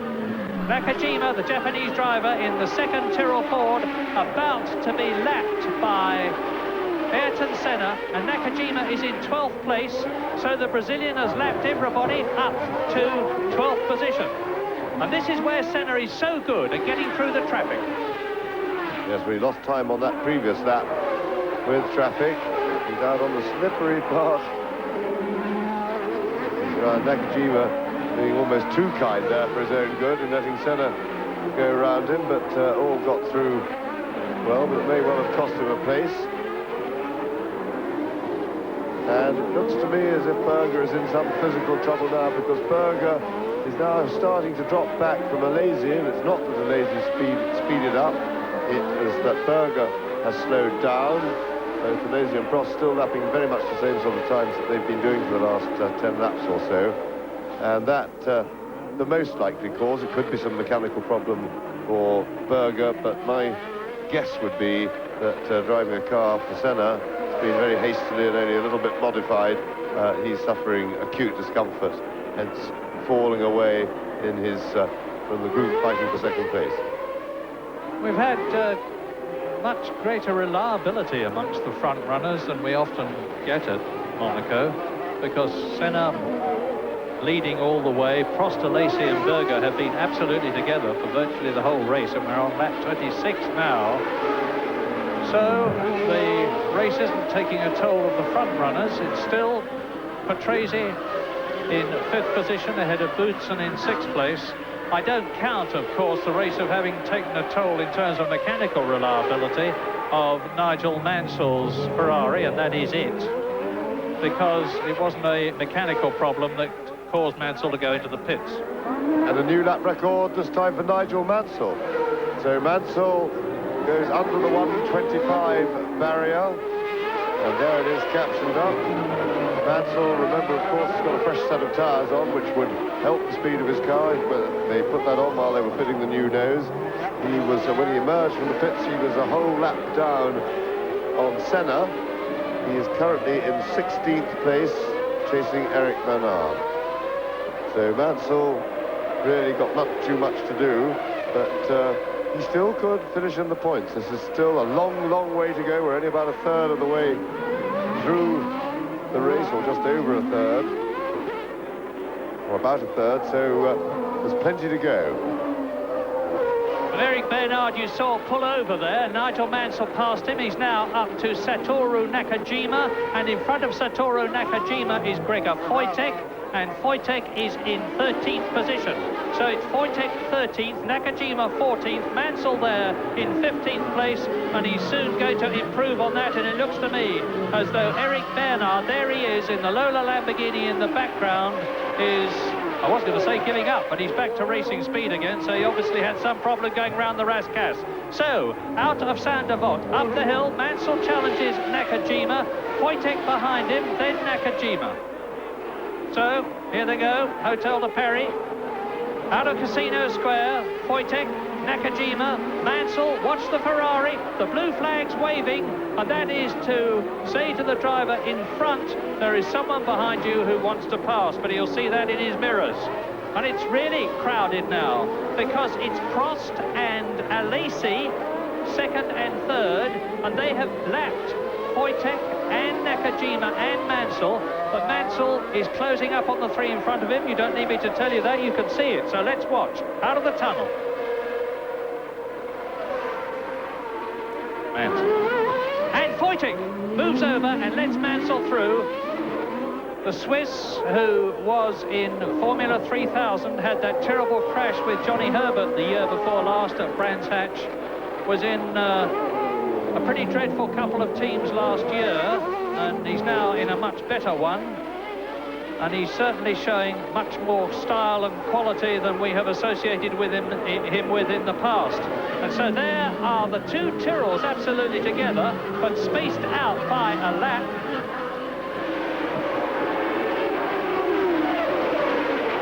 And you see the bat.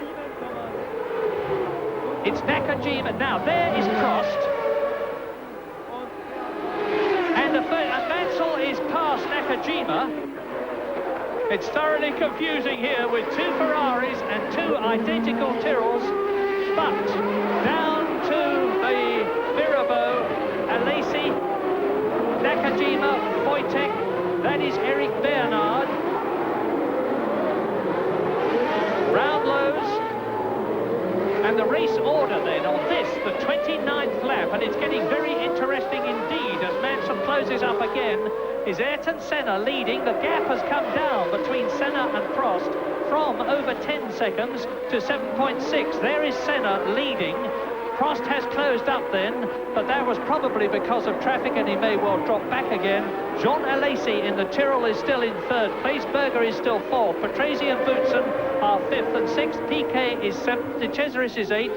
Warwick is in ninth position. And Ayrton Senna is on the track with a completely clear field in front of him for the time being, but it won't stay that way very much longer.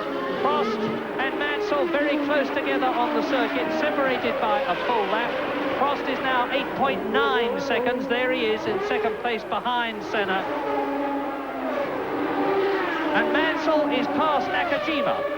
So Nigel Mansell is now up to 13th position. He's passed Nakajima, he passed Wojtek, he passed Bernard on that lap. He's just gone round in 1 minute 26.1, which is actually 9/10 of a second slower than Ayrton Senna. But of course, he passed three people in the process. And there in the sole footwork arrows, Alex Caffey, the Italian driver, has got Prost behind him. Mansell behind him, I'm sorry. Caffey is in 12th position. So Mansell is the man to watch at the present moment, fighting back after having had it, and he's through up to the chicane. Nigel Mansell takes the diminutive Alex Caffey, Prost takes Alex Caffey, and the two Ferraris are on the circuit absolutely together. There's the gap between them. So, Prost ahead of Caffey, and Caffey, I apologise, is, of course, still ahead of Nigel Mansell, who is in 13th place. But with Prost having taken Caffey without much of a problem, Nigel Mansell will probably do it even quicker because he's on much newer tyres. Yes, well, Senna has just put up the fastest lap of the race, just pipped the fastest lap that Nigel Mansell did earlier, and of course they're now beating up the lap record time and again, and as the fuel load comes down, for sure it won't be left at 124.9. Mansell, remember, on the fresher rubber.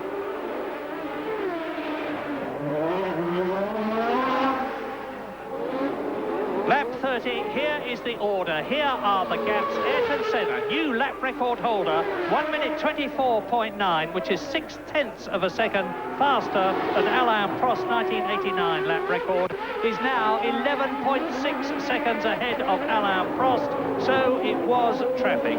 Alesi is still third, 3 seconds behind Prost.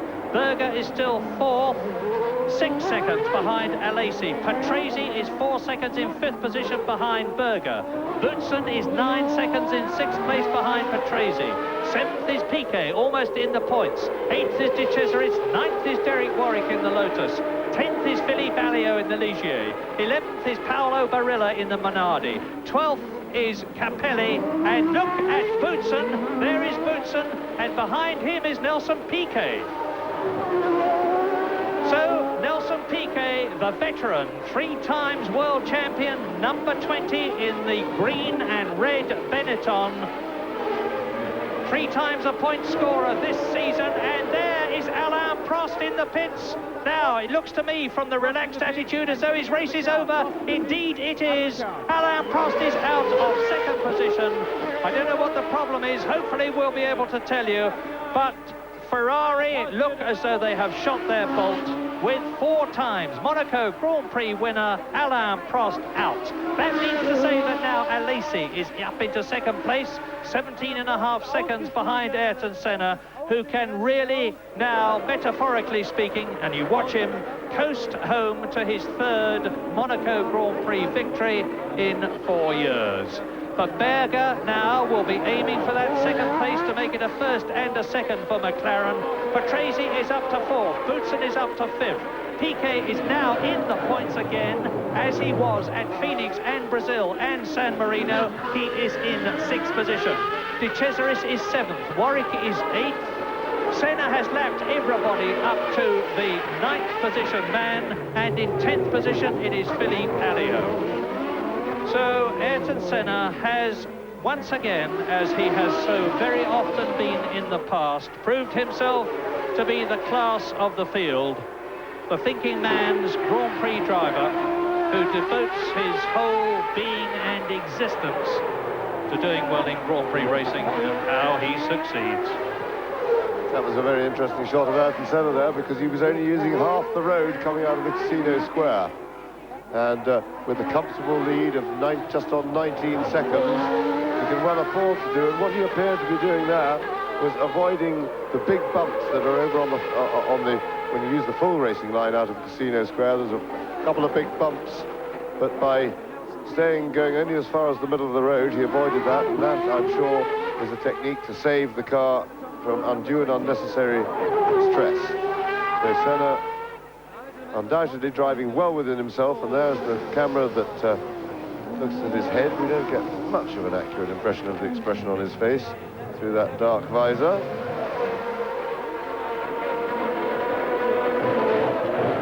Senna clearly anxious to put behind him that terrible unforced error 2 years ago when he put it into the wall. He's driving this year, looks very contained, and both within himself, and also he is clearly making an effort to look after the car and avoid any unnecessary stresses. Now watch him, he goes round the left-hand part of the Hotel de Paris and into the Casino Square. Now, will he stay well over to the middle of the road? Yes, he does. You see, once again, he used a little bit more road than the previous lap, but still by no means going right out to the big bumps. Well, as you watch Ayrton Senna, I can tell you what his problem was when he went out of the lead in the San Marino Grand Prix. And it really is a boy's own paper story, because believe it or not, a very, very small stone somehow wedged itself between the brake caliper and the wheel rim, and it literally acted as a lathe and machined the rim off the wheel. So it's not at all surprising that Ayrton Senna's tyre went flat, because the wheel had collapsed.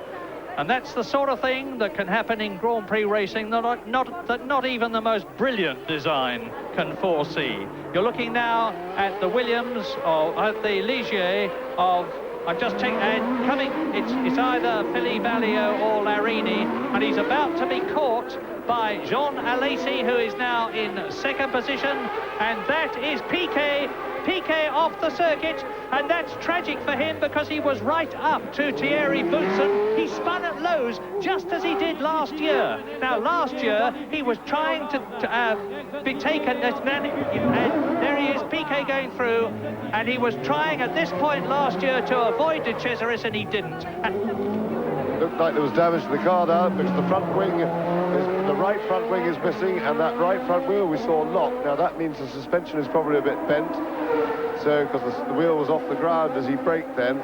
But Piquet will be out of the race anyway, because under new regulations devised following the Japanese Grand Prix fiasco last year with the Senna and Prost incident, the rule has now sensibly been written that anybody who needs a push to restart the car from a dangerous place will be automatically disqualified from the race. And I think that's not quite enough, but it's an improvement, because the rule should read that if anybody has a car push started for whatever reason, receives outside assistance, they are disqualified from the race without any question. And that, of course, will a couple of things, so there's no argument, but at least that's better. Now, Piquet going for the pits, but I'm sure he'll be told that he's not in the race anymore anyway. Well, we'll see. It's the right front wing that's missing. Once again, the car goes up on the jacks, and once again, as an automatic procedure, his tyres are replaced. It's going to take more than the 10 seconds that it will take to replace the tyres for them to deal with the nose cone problem. And now it is Ayrton Senna constantly increasing his lead. We're on lap 35 now, which is nearly halfway in this 78-lap race. As you watch the Ligier, the Minardi, and it spins! And that's the Minardi of, I think, Paolo Barilla. And Berger goes through, and that is Riccardo Patrese, and the second Tyrrell going through. And, of course, the car spun there, and Nelson Piquet sitting very composed, tremendously experienced driver. This is his 176th Grand Prix. Race order on lap 36. Senna now leading Alesi by 23 seconds and lapping faster than the Tyrrell. But Alesi is still 3 seconds. Watch the spin again. Yes, that looks just like a little bit of over-enthusiasm with the throttle pedal, booting it a bit too hard, but very convenient. That was Barilla. Very convenient for Gerhard Berger, because he was fighting his way through that traffic, and he was able, of course, that saved him making up a place. Well, Berger is 3.8 seconds behind Alesi. That is the Frenchman. It is Tyrrell Ford. And this is the man who has really astoundingly made his mark on Grand Prix racing in 1990, because he refused to give way to Ayrton Senna in the first Grand Prix of the year at Phoenix. Having been passed by Senna, he arrogantly, as a new boy, repassed the Brazilian, took the lead and held it for a long time to finish second in the Phoenix Grand Prix, the first of the year. And Alesi is still in 5th position in the World Championship, headed by Ayrton Senna, of course, who is 1 point ahead of Prost and Berger, or was when this race began, but it'll be different at the end of it, because Berger in the background there, 3rd at Monaco, 2nd in the World Championship, will score points here, whereas Alain Prost, that is if he finishes, of course, whereas Alain Prost will not, because he's already out of the race. And it is now lap 37. Senna leads by 22 seconds. Alesi is lapping faster than the Brazilian. Berger is in 3rd position, 5 seconds behind Alesi. Patrese is in 4th place. Boutsen is in 5th position. We're riding with Berger as he goes round the 48, which is where Senna went off in 1988. Into the tunnel, 160 miles an hour. Berger, and we've said this many times before, but it's worth saying again, that he's in a car that was set up, this is the spare McLaren, and it was set up for Ayrton Senna, whose build is very different to that of Gerhard Berger, and the Austrian may well be in considerable discomfort. Well, in accordance with the new rules that I mentioned earlier, if we watch the battle for 2nd place, because Berger's still got Alesi very much in his sights, Piquet's gone back out of the circuit and was immediately black flagged for receiving outside assistance. So the authorities have clamped straight down, enforced that new rule. And Berger has pulled a 2nd on Alesi, and it doesn't matter how much it hurts, because a new lease of life for Gerhard Berger. He's just put up his fastest lap of the race. So on lap 37, he's managed to find something. Whether he's in agony and whether he'll be able to sustain that sort of speed remains to be seen. But the pain is certainly eased when you've got another car in sight in front, because that really focuses your mind on that thing and takes away all the thoughts of the pain. I'm trying to do a bit of mental arithmetic while I talk to you and think what the year was when Jim Clark won the Dutch Grand Prix in the Lotus Cosworth car with the DFV engine. It's as long 1967. There's Prost retired in the pits. It's 1967 when the engine that Alesi is using at the moment was originally designed, and it's still going strong. The Cosworth V8, it's admittedly a revised version, the DFR, but Alesi in the V8 powered Tyrrell is keeping ahead of Berger there, 3rd position in the latest McLaren with the latest V10 Honda engine, and it's a superb achievement by the Frenchman.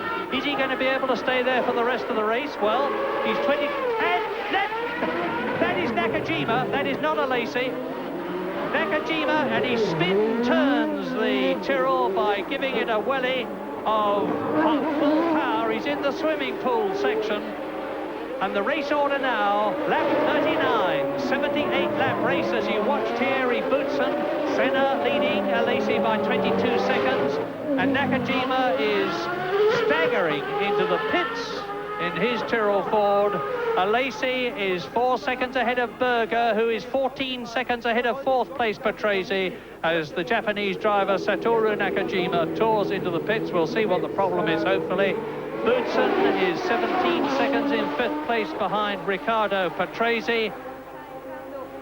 And under the Tyrrell go the Jacks, and we're waiting for the sixth place man to come through now. There's a long, long gap because Ayrton Senna has lapped everybody up to sixth place, and there you see the situation as he goes through and laps Derek Warwick, who is in sixth place. So in the points, I said that Derek Warwick in the San Marino Grand Prix was in the points for the first time in 1990. I was wrong. He was in seventh place at the time, but he is very definitely in the points for the first time this year now. He's sixth at Monaco. Yes, and you'll be well aware that as Piquet comes back in, and that's just because he was black flagged, so end of the day's work for Nelson Piquet. Nigel Mansell, of course, is the man chasing Derek Warwick for sixth place, some 14 odd seconds behind Warwick, but going pretty quickly. So Mansell, the two British drivers, will in due course be fighting over sixth place. With Senna leading by 22 seconds, there is the distinctive red and white car with the world-famous yellow helmet, the hero of Brazil. And he really is a hero. He's practically a god in Brazil. And he can, by his very considerable standards, take things very easily indeed now. He can keep away from the apex of the corners to a greater extent. He can change gear earlier. He can brake earlier, because a 22-second cushion at this stage of the race is enormous. Berger, about 3.8 seconds behind Alesi. There's Riccardo Patrese, fourth position on the caption. Both the Williams are well in the points, which will help their manufacturers' constructors' championship situation, but the McLarens, of course, are first and third. Yes, and Mansell is catching Derek Warwick pretty quickly, some 4 seconds a lap at the moment. And the gap now down to under 10 seconds between Warwick and Mansell. So Warwick's sixth place looks at the moment like being a temporary thing, unless you can find some more speed, because Mansell's catching him hand over fist. Ayrton Senna can take it, as Murray just said, very comfortably indeed. And I'm sure he'll be feeling some pressure because as what has happened in the past here 2 years ago when he put it in the wall. And I'm sure he won't feel in any way relaxed or comfortable until he sees the checkered flag. Berger is still charging along.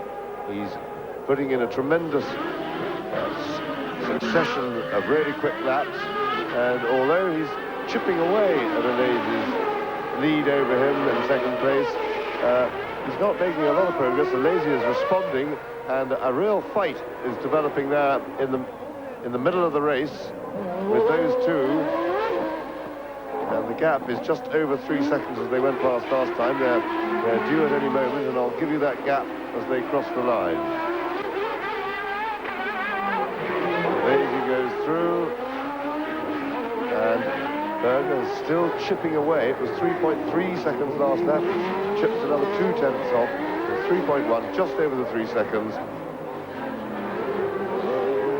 Well, there's Warwick coming out of Lowe's, and in the background, just the top left corner of your screen, you saw Mansell. Now there's Warwick, who is 7 seconds ahead of Mansell, but on the other hand, Mansell is lapping 3 seconds a lap faster than the Lotus. So in 2 laps, Nigel Mansell should be challenging for 6th position, which is held by this man, number 11, Derek Warwick, from St. John in Jersey, although he really comes from 4 marks in Hampshire.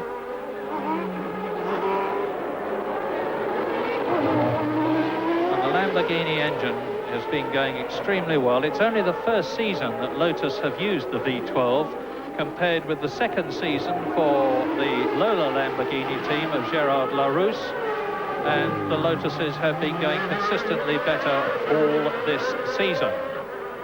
And Patrese seems to have stopped. I'm just checking on lap charts, I'm checking on our readout, I'm watching Derek Warwick as you are, because that's what I see. And Mansell is definitely up into sixth position. Derek Warwick, there is the answer. Riccardo Patrese in his Williams Renault, the man who was in fourth position, is no longer there. Gerhard Berger is third, Alesi leads, Senna is second, the time is slipping past for Riccardo Patrese. The Renault technicians are working on the engine. It's obviously some kind, I think it's an electronic problem, judging from the way they are working. And meantime, Derek Warwick is fifth, Mansell is in the points, only 5 seconds behind Derek Warwick in the Lotus. And Thierry Boutsen is in fourth position, but yet to come through. The leaders are on lap 43 out of 78. And the lone McLaren Honda of Ayrton Senna dominates. Alesi is, at the present moment, the fastest man on the circuit. Boutsen has gone through in fourth position, but it's not going to be all that much time before he, too, is passed by Ayrton Senna, who is driving an incredibly commanding, authoritative race here at Monaco. He is now on his 44th lap. Ayrton Senna then, 43 laps completed, 78 laps to complete.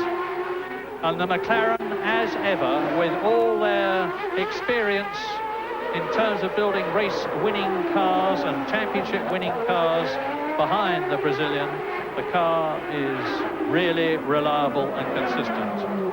There's the gap. Warwick in fifth position, Mansell in sixth place. Never mind the gap between Alesi and Senna. You've just seen it. What we're interested in, looking at the picture, is the gap between fifth position man Derek Warwick and the brilliantly recovering Nigel Mansell in his Ferrari, who has stopped to have a nose cone replaced after breaking the right front wing against the rear of Boutsen's car as he attempted to take him earlier on in the race.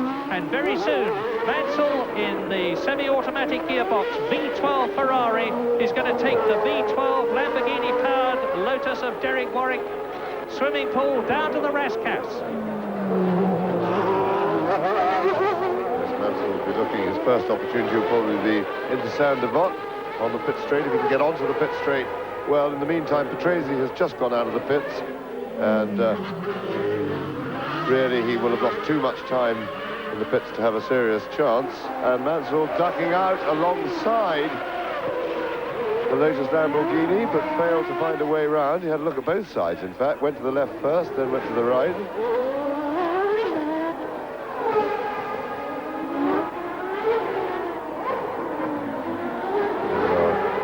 Around the Hotel de Paris into the Casino Square, and the slower car in front may just be and the Onyx moves out of the way, no room for Mansell, and that was JJ Leto. He was having a bit of a struggling time with the Onyx team.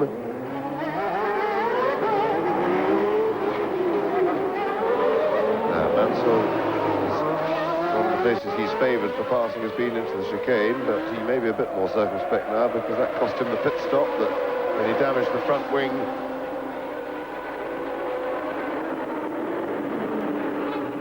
And you see here, you've seen two cars with like a 3-second a lap difference in speed. He's going to have a go into the back, and Mansell makes it down the inside.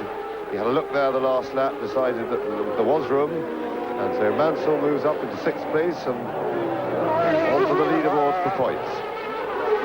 Derek Warwick with 118 Grand Prix behind him, one of the most experienced men in the race, knew his time had come, and there was no point in trying to resist the superior power of Mansell's V12 Ferrari. Politely moved over, let the Englishman through. Riccardo Patrese rolls into the pits. He has rejoined and has come back again, so it's his second time.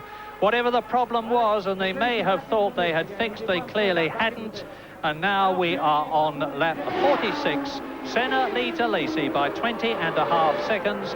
Berger is 2.5 seconds behind the Frenchman's Tyrrell.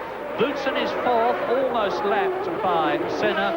Mansell, that you are looking at, is fifth, and lapping 4 seconds slower than Ayrton Senna, so the Brazilian is in absolutely no danger, because Mansell is well back in any case. Derek Warwick still in the points, though, in 6th position. Philippe Alliot in the Ligier. We're riding with Berger, who is getting closer to Jean Alesi as we go back with picture breakup to Riccardo Patrese sitting in the pits. But Berger is now making a challenge. This is Senna out of Rascasse up into the start and finish area. And at this point, he'll be doing about 160 miles an hour. Alain Prost consulting in the Ferrari pit. Meantime, Senna is round Saint-Devote, up the hill into Casino Square again. And still Gerhard Berger trying away in third place to cut that gap down with Jean Alesi. And in fact, he's just on the previous lap put up his fastest lap of the race to bring the gap down to some 2.5 seconds. And still, he's closer still now with Alesi, not a very quick lap, maybe with a bit of traffic. Just 1.7 seconds now between Berger and Alesi. However, there is a big question mark over Berger's comfort in the car, particularly the spare car set up for Senna. And if he is in physical trouble, it'll be that much more difficult for him to be able to attack Alesi when he gets to him. First of all, the restricted movement that he has in the cockpit, the limit thereby limiting his ability to really chuck the car around. And point one, and point two, of course, the general level of extra exhaustion that he'll be suffering because of restricted movement. You saw Riccardo Patrese out of the car and in his pit garage, so he has retired from the Monaco Grand Prix. Boutsen then consolidates his 4th position, and Ayrton Senna is lapping at about 1 minute 25.6. Riccardo Patrese, helmet off, sadly reflecting on how fortunes can change. The last Grand Prix he won at San Marino, and this one he is out of the race. And as I guessed, it is some sort, and this is official, of electronic problem in the ancillaries are attached to the Renault V10 engine, which has taken him out. No such problem with the V10 Honda engine of Ayrton Senna's leading McLaren on lap 48 now. 30 laps to go, including the one he's on. That's still a long way, but the one thing that we do not expect from McLaren is mechanical unreliability, or for Honda. Prost, Ferrari pit. Senna leading by 23 seconds. Alesi just 2 seconds ahead of Gerhard Berger. That's the real scrap at the moment. Boutsen is about to be lapped by Senna. You saw the Williams and the McLaren together in the same shot for a moment. You see them again. Boutsen in 4th place, the Belgian driver. 3rd in Phoenix, 5th in Brazil. And Boutsen is 6th equal in the championship with Nelson Piquet, who has long since been black flagged for breaking the new regulations here at Monaco, and is therefore going to score no World Championship points this race, unlike the previous 3 of 1990. Boutsen accelerates out of Saint-Devote, up the hill with the harbour on his right, round the Hotel de Paris, into Casino Square, past the Massenet and the casino itself, down the hill. And if there's one thing a Grand Prix driver wants at this stage of the race, when he has done 47 laps at Monaco, it's a drink, and that's what Patrese gets, as absolutely effortlessly as Boutsen moves over. Senna, who is his great personal friend, goes through to lap the Belgian. Only Ayrton Senna and Jean Alesi and Gerhard Berger are now on the same lap after 48 laps. Patrick Head on the left, the designer of the Williams Renault, talks to Riccardo Patrese about whatever the problem was. Great mutual respect between those two. And Ayrton Senna goes round the swimming pool complex again. This is a comparatively new part of the Monaco circuit. They used to go along the top road, which Senna is approaching now, round the Rascasse, the right-hander, which in turn leads into the pit lane. Were he going down it? But he's not, because he's going through now to complete lap 50. And unless I am very much mistaken, Ayrton Senna is now definitely mentally chalking up his third Monaco Grand Prix victory in 4 years, having won in the Lotus with the active suspension in 1987, having so very nearly won in 1988 when he allowed the pressure of the fact that Alain Prost had moved up into second position to get to him, and he drove into the Armco at the Portier to lose the race. He made no mistake in 1989, and he's certainly making no mistake in 1990, and Berger has now got Jean Alesi well within his sights, because we're with the third place man of Gerhard Berger as he drops down to the Mirabeau. He's getting closer and closer to the Tyrrell Ford of Jean Alesi, who is either getting tired or his tyres are, because I think very soon it's going to be the old story of McLaren first and second. Yes, certainly these two, this is the race within the race at the moment, the battle for second place. It's taken Berger quite a long time to get this close to Alesi, and in fact, although I would say that Alesi's tyres are still okay, because it's not so much that he's lapping any slower, that Berger has found just a little bit more speed.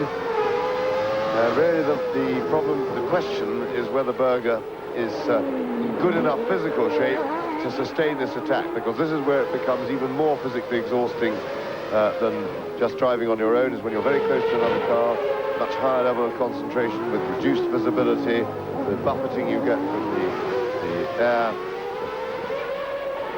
the turbulence created in the wind from the car in front, plus the fact that through the hole in the air in the corners, your car doesn't get as much grip because the wings aren't working as well, so the car jumps around more. So in every way, it's probably twice as hard work to drive that close to another car than to drop it back 2 seconds and follow from there. So Berger now got him in close-up. We've been having a good look, and this is a tremendous view from the onboard camera. You see the inside front wheel as it goes light, just grabbing and locking on the brakes. So you get a very good impression when they come out onto the start-finish straight of the acceleration of these cars, because Alesi gets the drop first and he positively rockets away from Berger, despite the fact that Berger's got 3.5 litres and 700 horsepower coming out of the Honda from behind him. He doesn't get on the accelerator first, and that's the difference it makes. Now,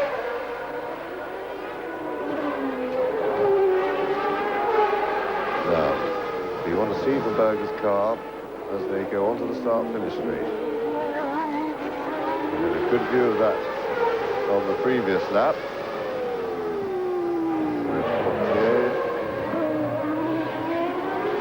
You watch Alesi's car just walk away. He's on the power, Berger's on the power now, and look at it disappear.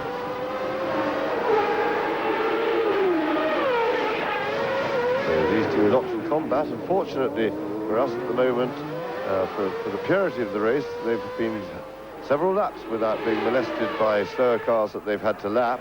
But of course that Berger won't be thinking positively about the purity of the race. He'll be waiting for slower cars to join in their battle, because that might just give him the opening that he needs to get past Alesi. He'll be very keen to get preferably a group of slower cars, and hope that out of the mélange that they might create, he can emerge in front of Alesi. No signs of that happening at the moment, and they are lapping to within 1/10 of a second in exactly the same time, obviously, because the gap between them is not diminishing. And you can see on the graphic there how far ahead of them Ayrton Senna is in distance. In time, it's 23 seconds, with the white dot of Gerhard Berger and the blue and white car of Jean Alesi in front of him, down to the swimming pool complex again, about 85 miles an hour, up into third gear here, 90 miles an hour, down into second gear, about 30 miles an hour as they roll round the Rascasse, and Berger is definitely closer here, but again, Alesi gets the power down, the V8 Ford engine, and he pulls away from Gerhard Berger on the exit. Now they are down to Saint-Devote. lining up for the Hill, Casino de Paris, the Hotel de Paris. And Berger has now got the McLaren in a situation before very much longer he's going to have the rear wing, the front wing, and you'll notice they've got new trim tabs on the McLaren front wing to provide the best possible aerodynamics and downforce here at Monaco. And we're now getting another race developing because Nigel Mansell has caught right up on Thierry Boutsen. Mansell charging through the field as we stay quite rightly with the big battle for second place, but we've now got a battle for second, and we've also got a battle for fourth place being joined. And this comes at a good time. We are exactly 2/3 distance of the race completed. With half the entry disappearing, or disappeared. So, Senna leads by 22 seconds. This is the battle for second. In front of us, the blue and white car, number 4, is Jean Alesi, the Frenchman in the Tyrrell Ford. Riding with the third-place man, Gerhard Berger. Watch his right hand on the gear lever. In fourth position, but lapped by the leader, Ayrton Senna, is Thierry Boutsen. And then, behind Thierry Boutsen, Nigel Mansell is challenging. And behind him, of course, Derek Warwick. Nigel Mansell is only 3/10 of a second now behind Thierry Boutsen. There could be a change for fourth position while we are back watching the battle for second between Alesi and Berger. And Warwick is still in the points in sixth place. So it's Senna, Alesi, Berger, lapped then, fourth, Boutsen, chased by Mansell, fifth. Warwick is in sixth position. And still Berger challenges, and still Alesi resists him. Yes, the cars, the leaders really spread out now because Senna's got a 23-second advantage over the Alesi-Berger battle, and then there's a huge, nearly 1 1/3 minutes, 1 minute 17 seconds from Berger back to Boutsen. And there we have it, Mansell right on Boutsen's tail. He caught him pretty quickly, and I would suspect Mansell is on the fresher rubber and the softer.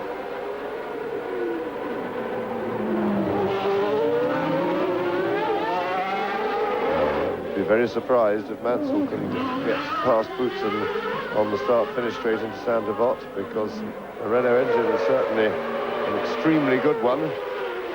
The car overall is good, so and with the smooth and high level of power that the Renault has got, Mansell may have some trouble. He may have to muscle his way past Thierry Boutsen. Well, this is a stunning drive by Nigel Mansell because he lost a whole lap to the leaders earlier on, and he's now the fastest man on the circuit. Right up with Thierry Boutsen, challenging for fourth position, being led by Ayrton Senna with a gigantic battle just like this one going on between Alesi and Berger. Ahead of them for second position. Boutsen then into the tunnel. Mansell behind him. Coming out of the tunnel could be Mansell's chance. Well, I don't know whether Mansell saw it, but it looked to me like Boutsen rather was leaving him room to get past down the inside into the station hairpin there. So we'll see if Nigel clocked that, and if he has a go there the next lap. Certainly Boutsen stayed very much over the right-hand side of the road, down the hill from the Mirabeau to the station hairpin.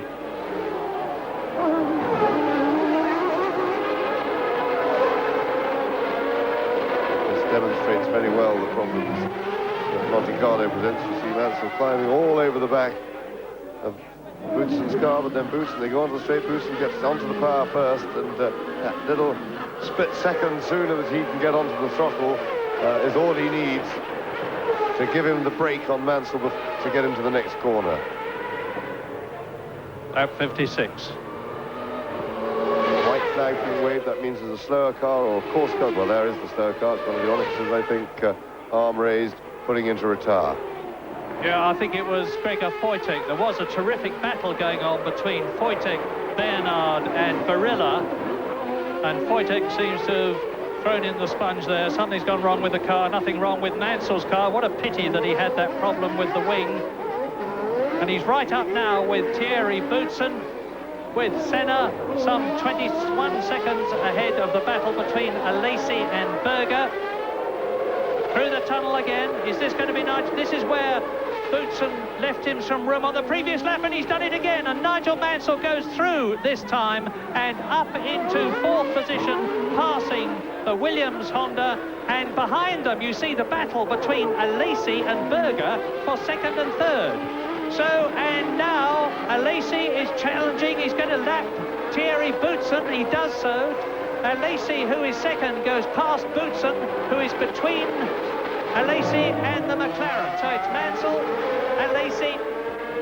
Yes, and that's just what Berger didn't want, because Alesi, with supreme confidence and optimism, jumped Thierry Boutsen just as Berger was rushing to get close onto his tail to pick up any delays that were inflicted on him.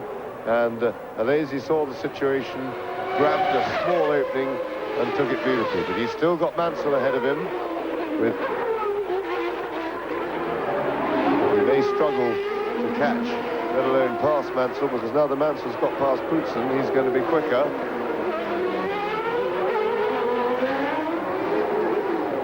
And what Gerhard Berger won't want is that Nigel Mansell can lap at just the sort of speed that helps pull Alesi round. Let's see, into the tunnel, Nigel Mansell, who is now 4th and practically a full lap behind in terms of race distance. Jean Alesi, who is 2nd, and just ahead of Gerhard Berger, who is 3rd. We're riding with Berger.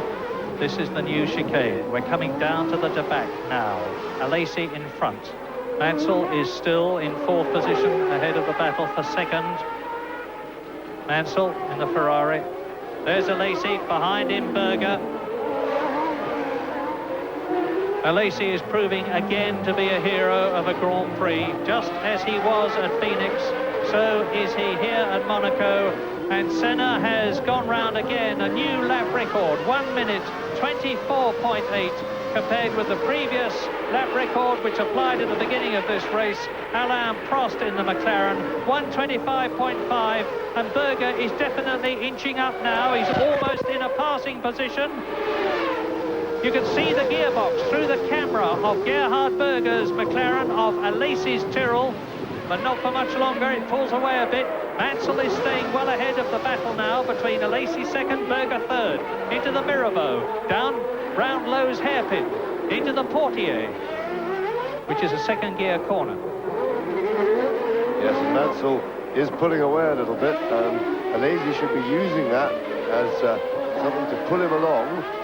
I'm saying that's, of course, what Berger doesn't want, but it is exactly what Alesi does want. If he can have a car in sight of him that is capable of going a tiny bit quicker than him, as Mansell appears to be doing, because he's pulling away but by a very small amount, that can help Alesi raise his game, also gives him a stimulus to see, which at this stage of the race is most important. Drivers are very, very tired, and anything that they can have to take their mind off how bad they feel, such as a fast Mansell ahead of one to focus on, is indeed a help. From now on, it is a real battle against exhaustion, as well as all the other problems faced with the drivers. And Berger, of course, with an uncomfortable cockpit, is putting on a pretty heroic display in 3rd place and fighting for 2nd.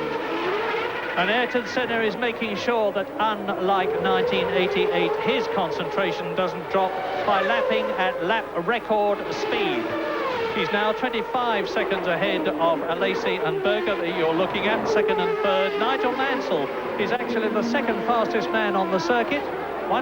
He's now the fastest man on the circuit, 1 minute 25.6, compared with Alesi 125.8, who is therefore 2nd fastest, and Senna is now 3rd fastest because he's got a big cushion of nearly 25 seconds, and he can afford to relax, but not too much, as we know from 1988, when it was right there that he went into the barriers.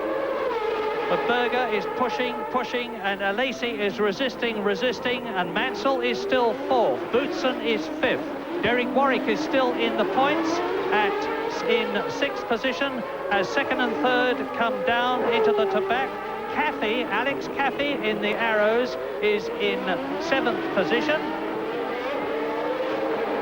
And as you can see, only Senna, Alesi and Berger are on the same lap. How much longer is it going to be before Ayrton Senna closes up on this battle? Well, quite a while, I should think. He's again gone round in lap record speed. 1 minute 24.68. Lapped everybody up to Berger in the background, who is third. And Mansell is lapping in 1:25.1, slower than Senna. Yes, and I think what Senna is doing at the moment is probably a very good thing for him, because he's had a pretty boring and lonely race out in the front, and by attacking the lap record and having a bit of fun, that should sharpen up his concentration. He should be less tired than the others, because he's had been able to drive with less than 100% of physical output, and but at the same time he will be mentally tired because he's had very little stimulation to keep him busy, to keep the brain busy. So he's now given it something to do by having a bit of fun at the lap record. And although a lot of people would say that this is why go so quick so late in the race, in fact that is better to keep your concentration up sometimes than driving a couple of seconds off speed and nursing the car, because boredom kills any concentration. So back to the battle for second place. Still a bit of a stalemate, as we come to expect in Monaco, with the problems of overtaking on these overly narrow streets and this overly twisty but very famous circuit. Race order as you continue to watch the battle between Alesi in front, who is second, and our car, Gerhard Berger, who is third. Senna now leading by 26 seconds. Nigel Mansell is 1 minute and 21 seconds in fourth position, behind Ayrton Senna, who leads. In fifth position, it is Thierry Boutsen. In sixth position, it is still Derek Warwick. In seventh place, it is Alex Caffey. In eighth position, it is Gregor Wojtek. And in ninth position, it's Bernard. And now you see Ayrton Senna going through and taking Alex Caffey, number 10, the little Italian in the Arrows, whose teammate Michele Alboreto failed to qualify. And the Arrows team look as though they are in considerable trouble. They seem to be missing Ross Brawn, their designer, who went to Jaguar at the end of 1989 and is certainly making his name here. But Arrows are suffering. Only one car qualified, Alex Caffey. And Ayrton Senna goes through now to complete his 61st lap. 16 laps, including the one he is on to go. Lapping consistently, keeping up the pressure. And the cars are pretty spread out around the circuit now. The rain that we were worried might come down has shown no signs of doing so. It's overcast, it's grey, there's no sunshine, but happily there is no rain, and that's the last thing we want at this stage of the race, which would bring drivers into the pits to change from slick tyres to wet weather tyres, as we had in the Formula 3 race yesterday. So it's Senna leading, Alesi 25 seconds now behind him, with Berger right under his rear wing. In fourth position, Mansell. In fifth position, Thierry Boutsen. In sixth position, Warwick. Seventh is Caffey. Eighth is Wojtek in the Onyx. In ninth position is Bernard in the Lola. And that's it, because 26 cars started, and Bernard is the last one effectively running in ninth position, but that is not at all strange at Monaco. And to the people who say, if we can get a man on the moon, why can't we get a Grand Prix car to finish a race? The answer is that these cars are at the extreme limits of what they were designed for.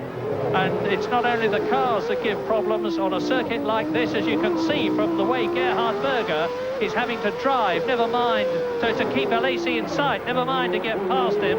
It's a real problem for drivers. Now, with a race that's going to last for 2 hours, very nearly, which is the maximum length the Grand Prix is permitted to last before the checkered flag comes out, if the race distance hasn't been completed, the drivers must be getting very, very tired indeed. I say again, with no apologies for repetition, that Gerhard Berger is driving a car he did not expect to be driving when this race began, because having crashed at the Mirabeau in the first lap after the first start, he's had to transfer to a car that was set up for Ayrton Senna, and the way the car is set up for Senna and the way the car is set up for Berger are bound to differ. And in any case, Berger wasn't very comfortable in his own car. He goes into the tunnel again builds up to 165 miles an hour as he comes out of it. They breast a small crest, which they're at now, drop down to the new chicane, which was built at enormous expense on reclaimed land a couple of years ago. And John Alesi, the very determined Frenchman, number 4, who opted not to take the number 3 because to his teammate Nakajima, who was going to be number 4, that's an unlucky number for a Japanese. And so Alesi is number 4 on the car. He's number 2 in the race.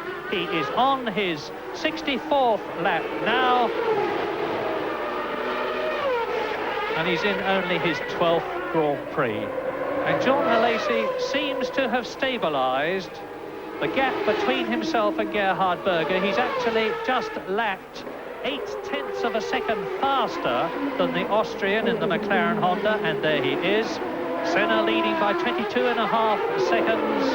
Alesi is now the second fastest man on the circuit. The fastest man is still Nigel Mansell, 4th in the V12 Ferrari, but a long, long way, 1 minute and 20 seconds behind Gerhard Berger, there in 3rd position.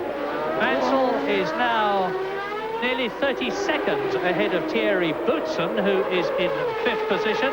Boutsen, in turn, is 17 seconds ahead of Derek Warwick, the last man in the points for the first time in the Lotus Lamborghini in the 4 Grand Prix that have been held this year. And hopefully it looks as though the Lotus team have overcome their problems. Sadly, Martin Donnelly went out with a gearbox problem earlier on. So, in the Monaco Grand Prix, Alain Prost is out of the race. Both the Tyrrells started, of course, but now Nakajima has retired. Patrese is out, and that is Nigel Mansell touring. Nigel Mansell surged past by both Alesi and Berger, and it looks to me, just as the Ferrari car of Alain Prost failed earlier on, so the Ferrari of Nigel Mansell appears to have failed. And that would be, and it has. Nigel Mansell retires from the Monaco Grand Prix, and this sadly reflects very badly on Ferrari. Yes, indeed. They really seem to have lost their way since John Barnard left the company at the end of last season, both on the chassis. There we see Senna looking at his head being buffeted around, and gives a little idea of how you get jarred and shaken in these very stiffly suspended cars that, of course, feel every bump and ripple at the high speeds to which they're subjected. And really, tragedy for Nigel Mansell, particularly as that's the second race on the trot that he's gone to over 2/3 distance of the race, and only to be let down when well placed in the late stages of the race. But in Phoenix, no Ferraris finished. In Brazil, things were better, but then back to Imola, Mansell broke down towards the end of the race, and now in Monte Carlo, both Ferraris are gone, and this is not the standard of reliability that we expect from Ferrari.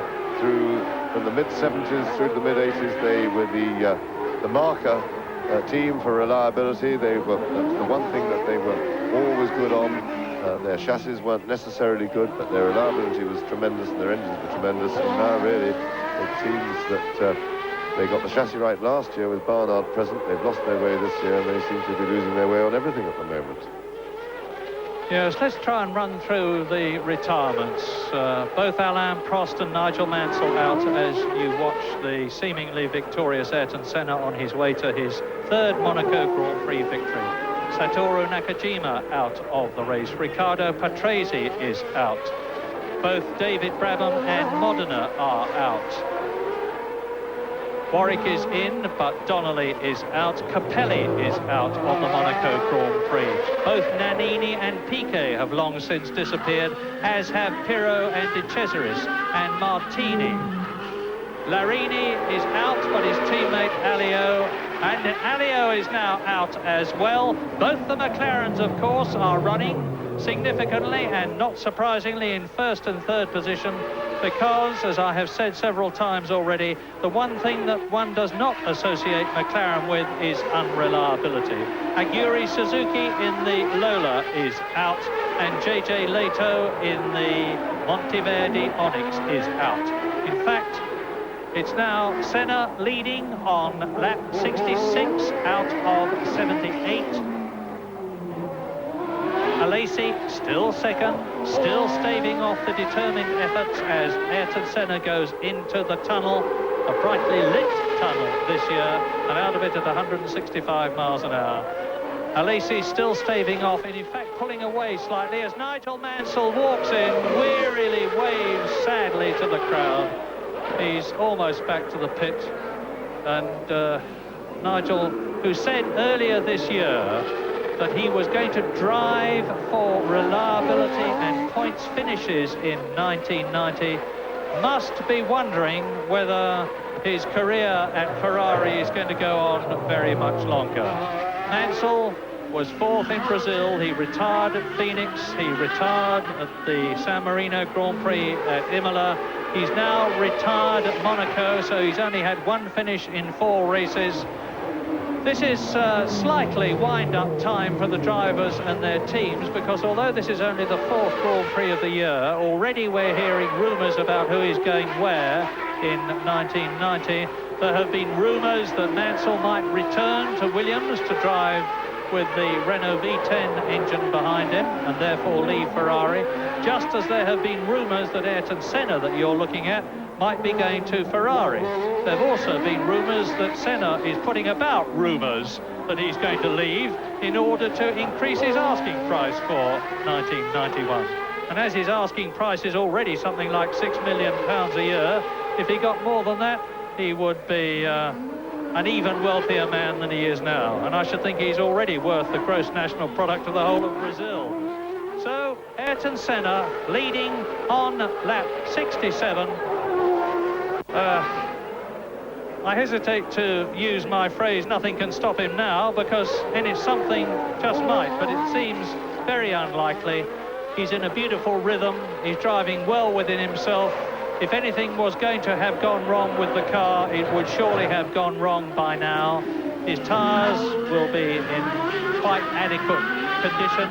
He's leading Alesi by 21 seconds. Nigel Mansell, incidentally, went out with a broken gearbox, and that is official. And John Alesi and Gerhard Berger, with about 2 or 3 seconds between them, approach the start and finish point, go over the line.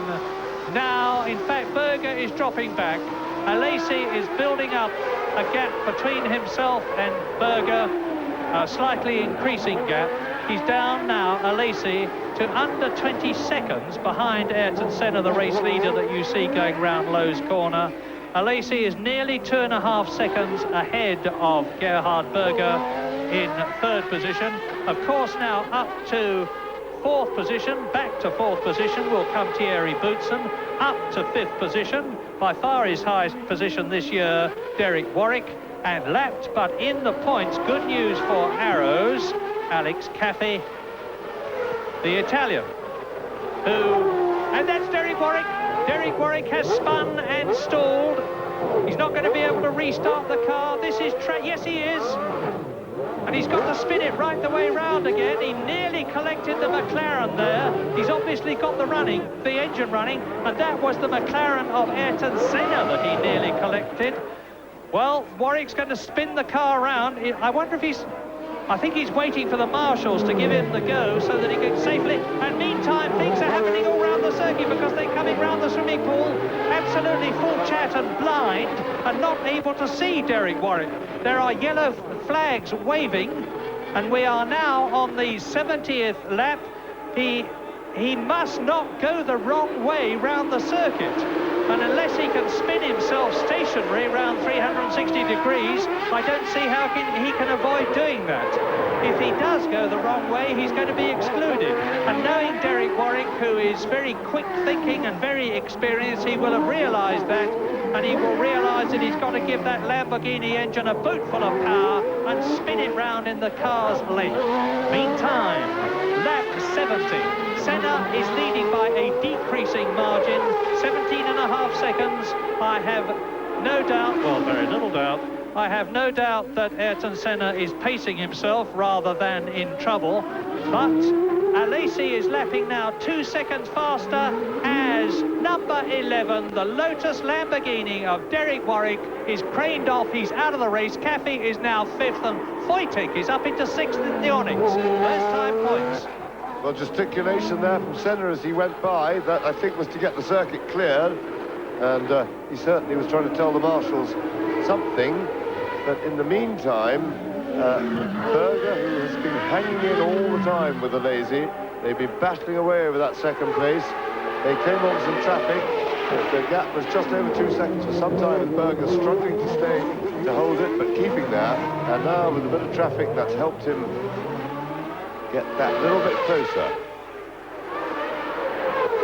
Senna, of course, has cut his pace very comfortably. He can afford to cruise the line. He's I think a lot slower than a Lazy Berger, who of course is still locked in combat. But Senna with plenty in hand, no problem. The gap now down to 14 seconds, but it only has to be 1 second or less even for him to take the 9 points. No prizes for winning the race by a long way.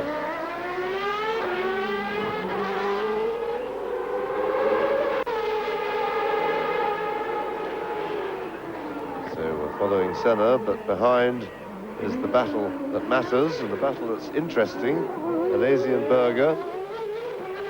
Yeah, and something very interesting as well is that whilst Wojtek has moved up into 6th position, in 7th place, and right behind him is Eric Bernard in the Lola Lamborghini, and if Bernard could only get past the Onyx in front of him, it would enable him to finish 6th and earn a championship point, which would be an enormous help to the Lola team, because they are currently having to pre-qualify, and that would avoid him having to do so. They'd probably move up into the... There's the battle! That is Wojtek, followed by Eric Bernard, 6th and 7th. Now, if Bernard, the Frenchman, there he is, in the red, yellow and blue Lamborghini V12-engined Lola, can get ahead of Gregor Wojtek, and he's got an enormous incentive to do so. It will be absolute heaven for him and his team. Yes, and the race is hotting up again because Berger is now right on Alesi's tail. He's closed the gap right up, and Berger yet again found a new lease of life. And he is attacking flat out at Alesi. Looking to make it a McLaren 1st and 2nd, with Senna's lead on lap 72 down to 13.5 seconds. No problem. He can afford to lose 2 seconds a lap and still win. And as James just said, there are no prizes for winning by 50 seconds as opposed to 5 seconds or even 1/5 of a second. Winning is what matters, and winning is seeing the checkered flag first. Senna leads then, a battle between Alesi and Berger for 2nd. Boutsen is 4th and lapped, of course. Caffey is 5th. This is the battle for 6th position between the Swiss driver Gregor Wojtek, driving in Peter Monteverdi's Onyx, which he took over from the Moneytron sponsorship, and sadly that eventually necessitated Mike Earl, the man who had founded the team, leaving it, as had already Alan Jenkins, the designer of the car. But it continues to show promise, notwithstanding the fact that it probably isn't having the development that it might have done. Wojtek from Switzerland is fighting for his first ever Grand Prix World Championship point, as is Eric Bernard, the Frenchman behind him, number 29, who is only in his 6th Grand Prix, and it looks to me as though it's going to be Bernard's point. Wojtek, of course, knows what the score is. Into the Mirabeau, which is what the place that caused the problem earlier on in the race, when it had to be stopped and restarted. Down to Lowe's hairpin, out of it, into the Portier, into the tunnel. Bernard, of course, has got much more power from his V12 Lamborghini engine than has Wojtek from his Ford V8 DFR. And Bernard shapes up to go through on the inside. Wojtek closes the door. They roll round the chicane. And now Eric Bernard is close enough to challenge Wojtek as they come out of the Rascasse and get the power down before Sander Vogt. That's a little while yet. They're round the swimming pool complex, down to the Rascasse when they come out of this, which is now, and you can see that Bernard has really got the Lola on the ragged edge, nearly losing it at the front. Now this is Bernard's chance. Can he go through before Sander Vogt? Yeah, and meantime, Berger is right up with Alesi. Yes, they went past across the start-finish line very close together, and this is the battle, but we've got a pair of them now battling over the points. And Berger making one tremendous effort. The end of a long, hard race in an uncomfortable car. He must be feeling absolutely terrible, but of course, with the stimulation of this, at least that nullifies a lot of the pain. We'll watch this battle all the way around through the tunnel and down to Mansell's favourite passing place, and Berger not prepared to brave it out into the chicane. But we'll see if Alesi is blocking at all, because he's not, as Berger looks inside. Now, look at the difference in driving between Alesi and Wojtek. Wojtek was all over the road, weaving at the Lola as he was going, which is not good driving, not necessary to driving properly on a circuit such as this.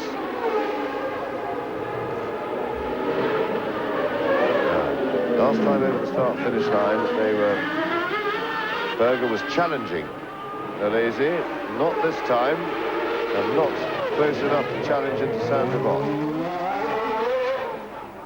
Well, I say again, what an absolutely stunning race by 25-year-old Jean Alesi, who has withstood this pressure from Berger, lap after lap after lap, without putting a wheel wrong, which is more than he did in the final half hour of practice this morning.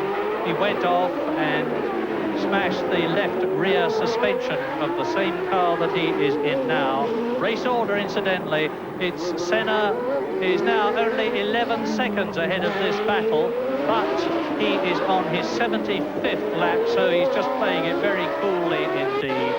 In fourth position it's still Thierry Boutsen, fifth is still Cathy, and the battle for sixth and seventh still rages between Gregor Wojtek and Eric Bernard, as closely, in fact even closer than this battle for second place between the high-nosed Tyrrell of Jean Alesi. Now, I'll tell you that Boutsen has just gone through to complete a lap, and you're looking at, he's in fourth position, and you can see that these two are nearly three-quarters a lap ahead of him as Berger has another look. There was no way he was going to get through there, but all the time, of course, Alesi is seeing this red and white shape bobbing about in first his right mirror and then his left mirror. He's got a bit of a gap, and he's all right as he comes up to Sander Vogt, because Berger is certainly not close enough. Senna is 10.7 seconds ahead now, and he's on his 76th lap with 3 to go, including the one he is on. It's going to be a close finish, but it's going to be a victory for Senna. Of that there seems no doubt, as Alesi and Berger come up to lap. Let us see.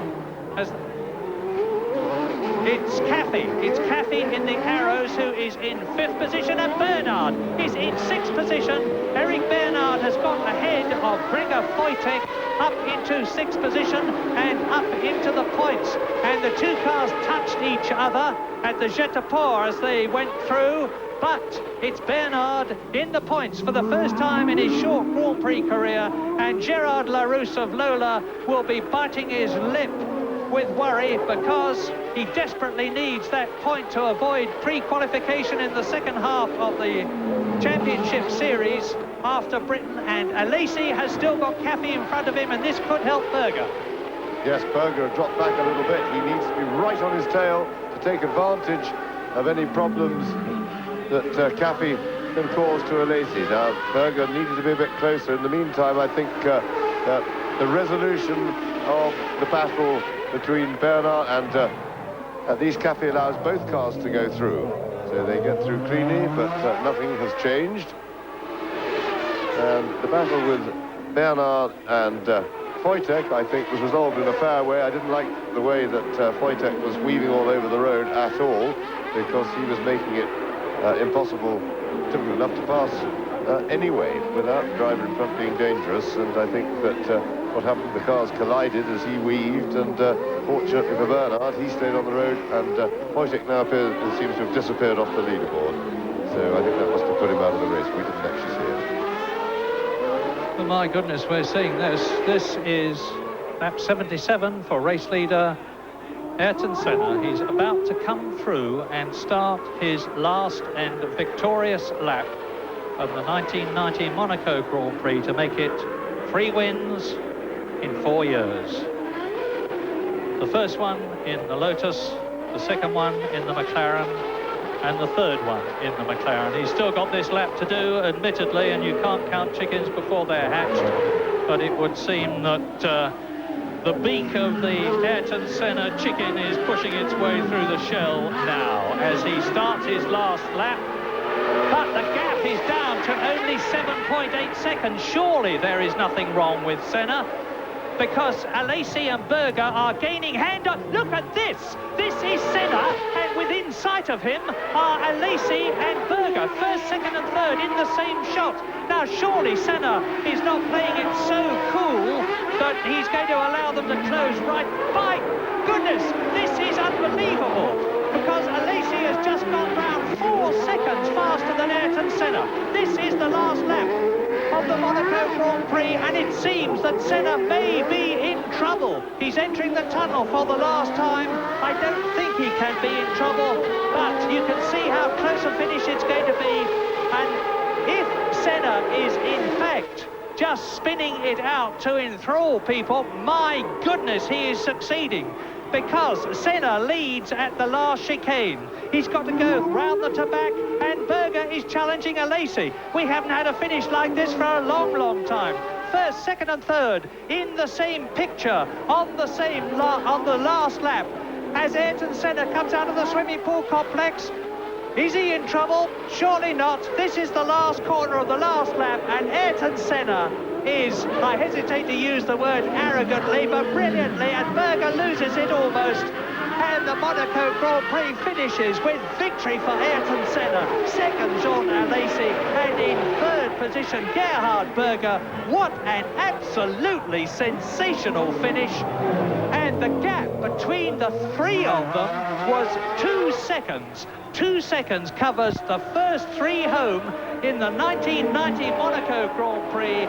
And no doubt absolutely delighted, overjoyed in fact, Ayrton Senna and his Brazilian following, showing their pleasure from the Hotel de Paris by waving his country's flag. And as usual, traditional, the marshals wave their flags. Then victory in the 1999 Monaco Grand Prix for Ayrton Senna. A brilliant drive for Jean Alesi in third position, Berger third, and McLaren first and third. So Senna from Alesi and Berger, and this is what it does to the World Drivers' Championship. Senna now stretches his lead to 6 points over Gerhard Berger. Jean Alesi moving in to third position, but Ayrton Senna, the master of Monaco, his third victory at the circuit in 4 years. 4 Punkte für die Weltmeisterschaft. Wichtig, weil Alain Prost heute ausgeschieden ist und auch der zweite Ferrari-Fahrer Menzo nicht ins Ziel kam nach einer sehr beherzten Fahrt nach Boxenstopp.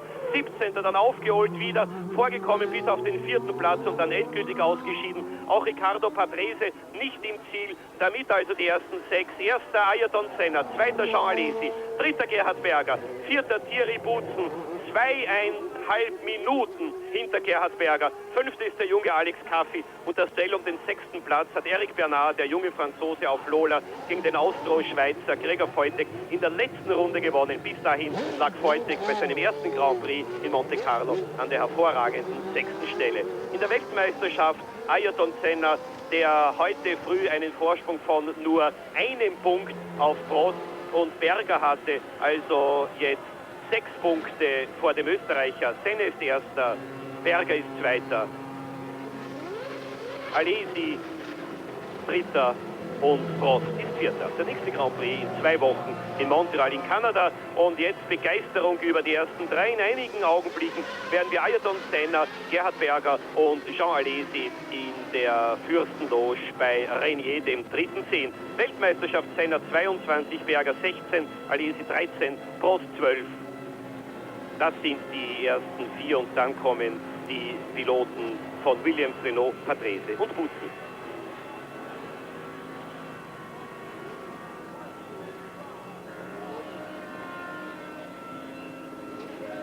Links am Wagen Charlie Whiting, einer der FISA-Kommissäre. Vielleicht interessiert auch ihn, warum Senna im Finish dieses Grand Prix so langsam geworden ist.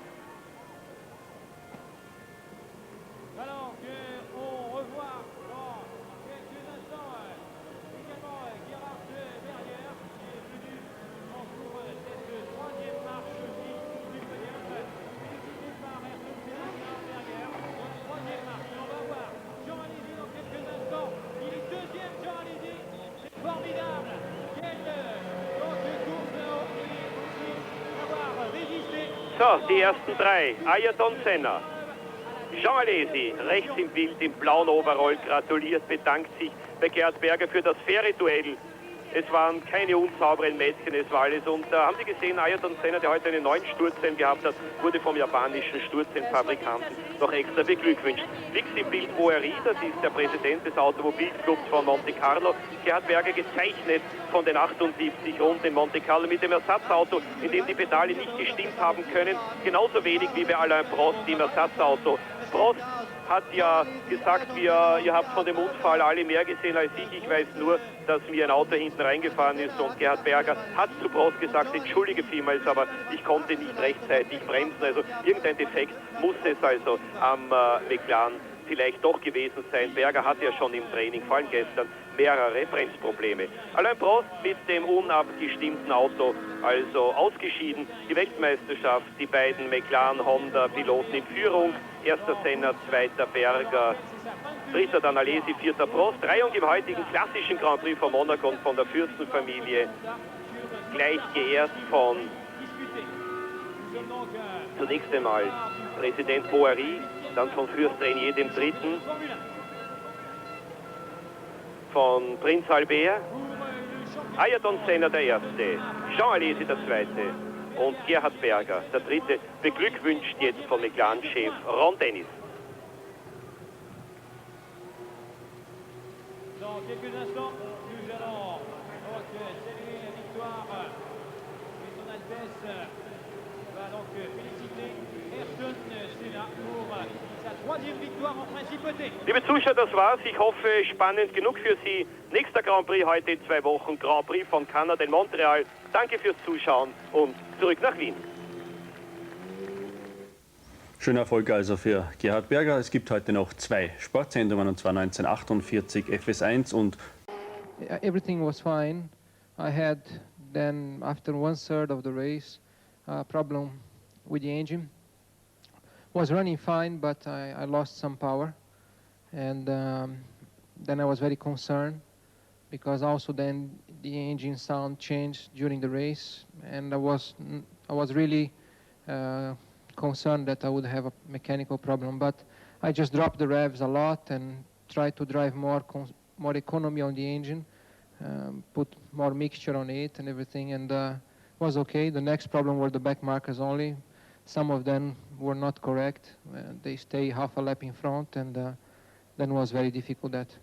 At the beginning, Prost was quick, and I follow him 20 laps, but it's very difficult to follow some drivers, because in the fast corners you are in trouble with turbulence, and it was really difficult. And slowly, when he had some problems, I take the 2nd place, and I push very hard to try to keep the speed, but Senna was too quick, and I can't finish first. I just like to stay in the 2nd position, because it's so fantastic for me. But Gerhard Berger very, very quick. And I tried to keep this second place, and it was very difficult for me. So, after the usual race of attrition, Ayrton Senna wins his third Monaco Grand Prix. A brilliant second, Jean Alesi, just staving off Gerhard Berger. Fourth, Thierry Boutsen. Fifth, Alex Cathy. And sixth, scoring his first World Championship points, Eric Bernard. Now, Ayrton Senna leads the World Championship from Gerhard Berger by 6 points, with Jean Alesi in third position ahead of Alain Prost. And in fifth place, a tie between Riccardo Patrese and Thierry Boutsen. McLaren are now 20 points ahead of Williams in the Constructors' Championship. Ferrari are third, Tyrrell are fourth, and Benetton are fifth. And in 2 weeks' time, the World Championship scene crosses the Atlantic for the Canadian Grand Prix.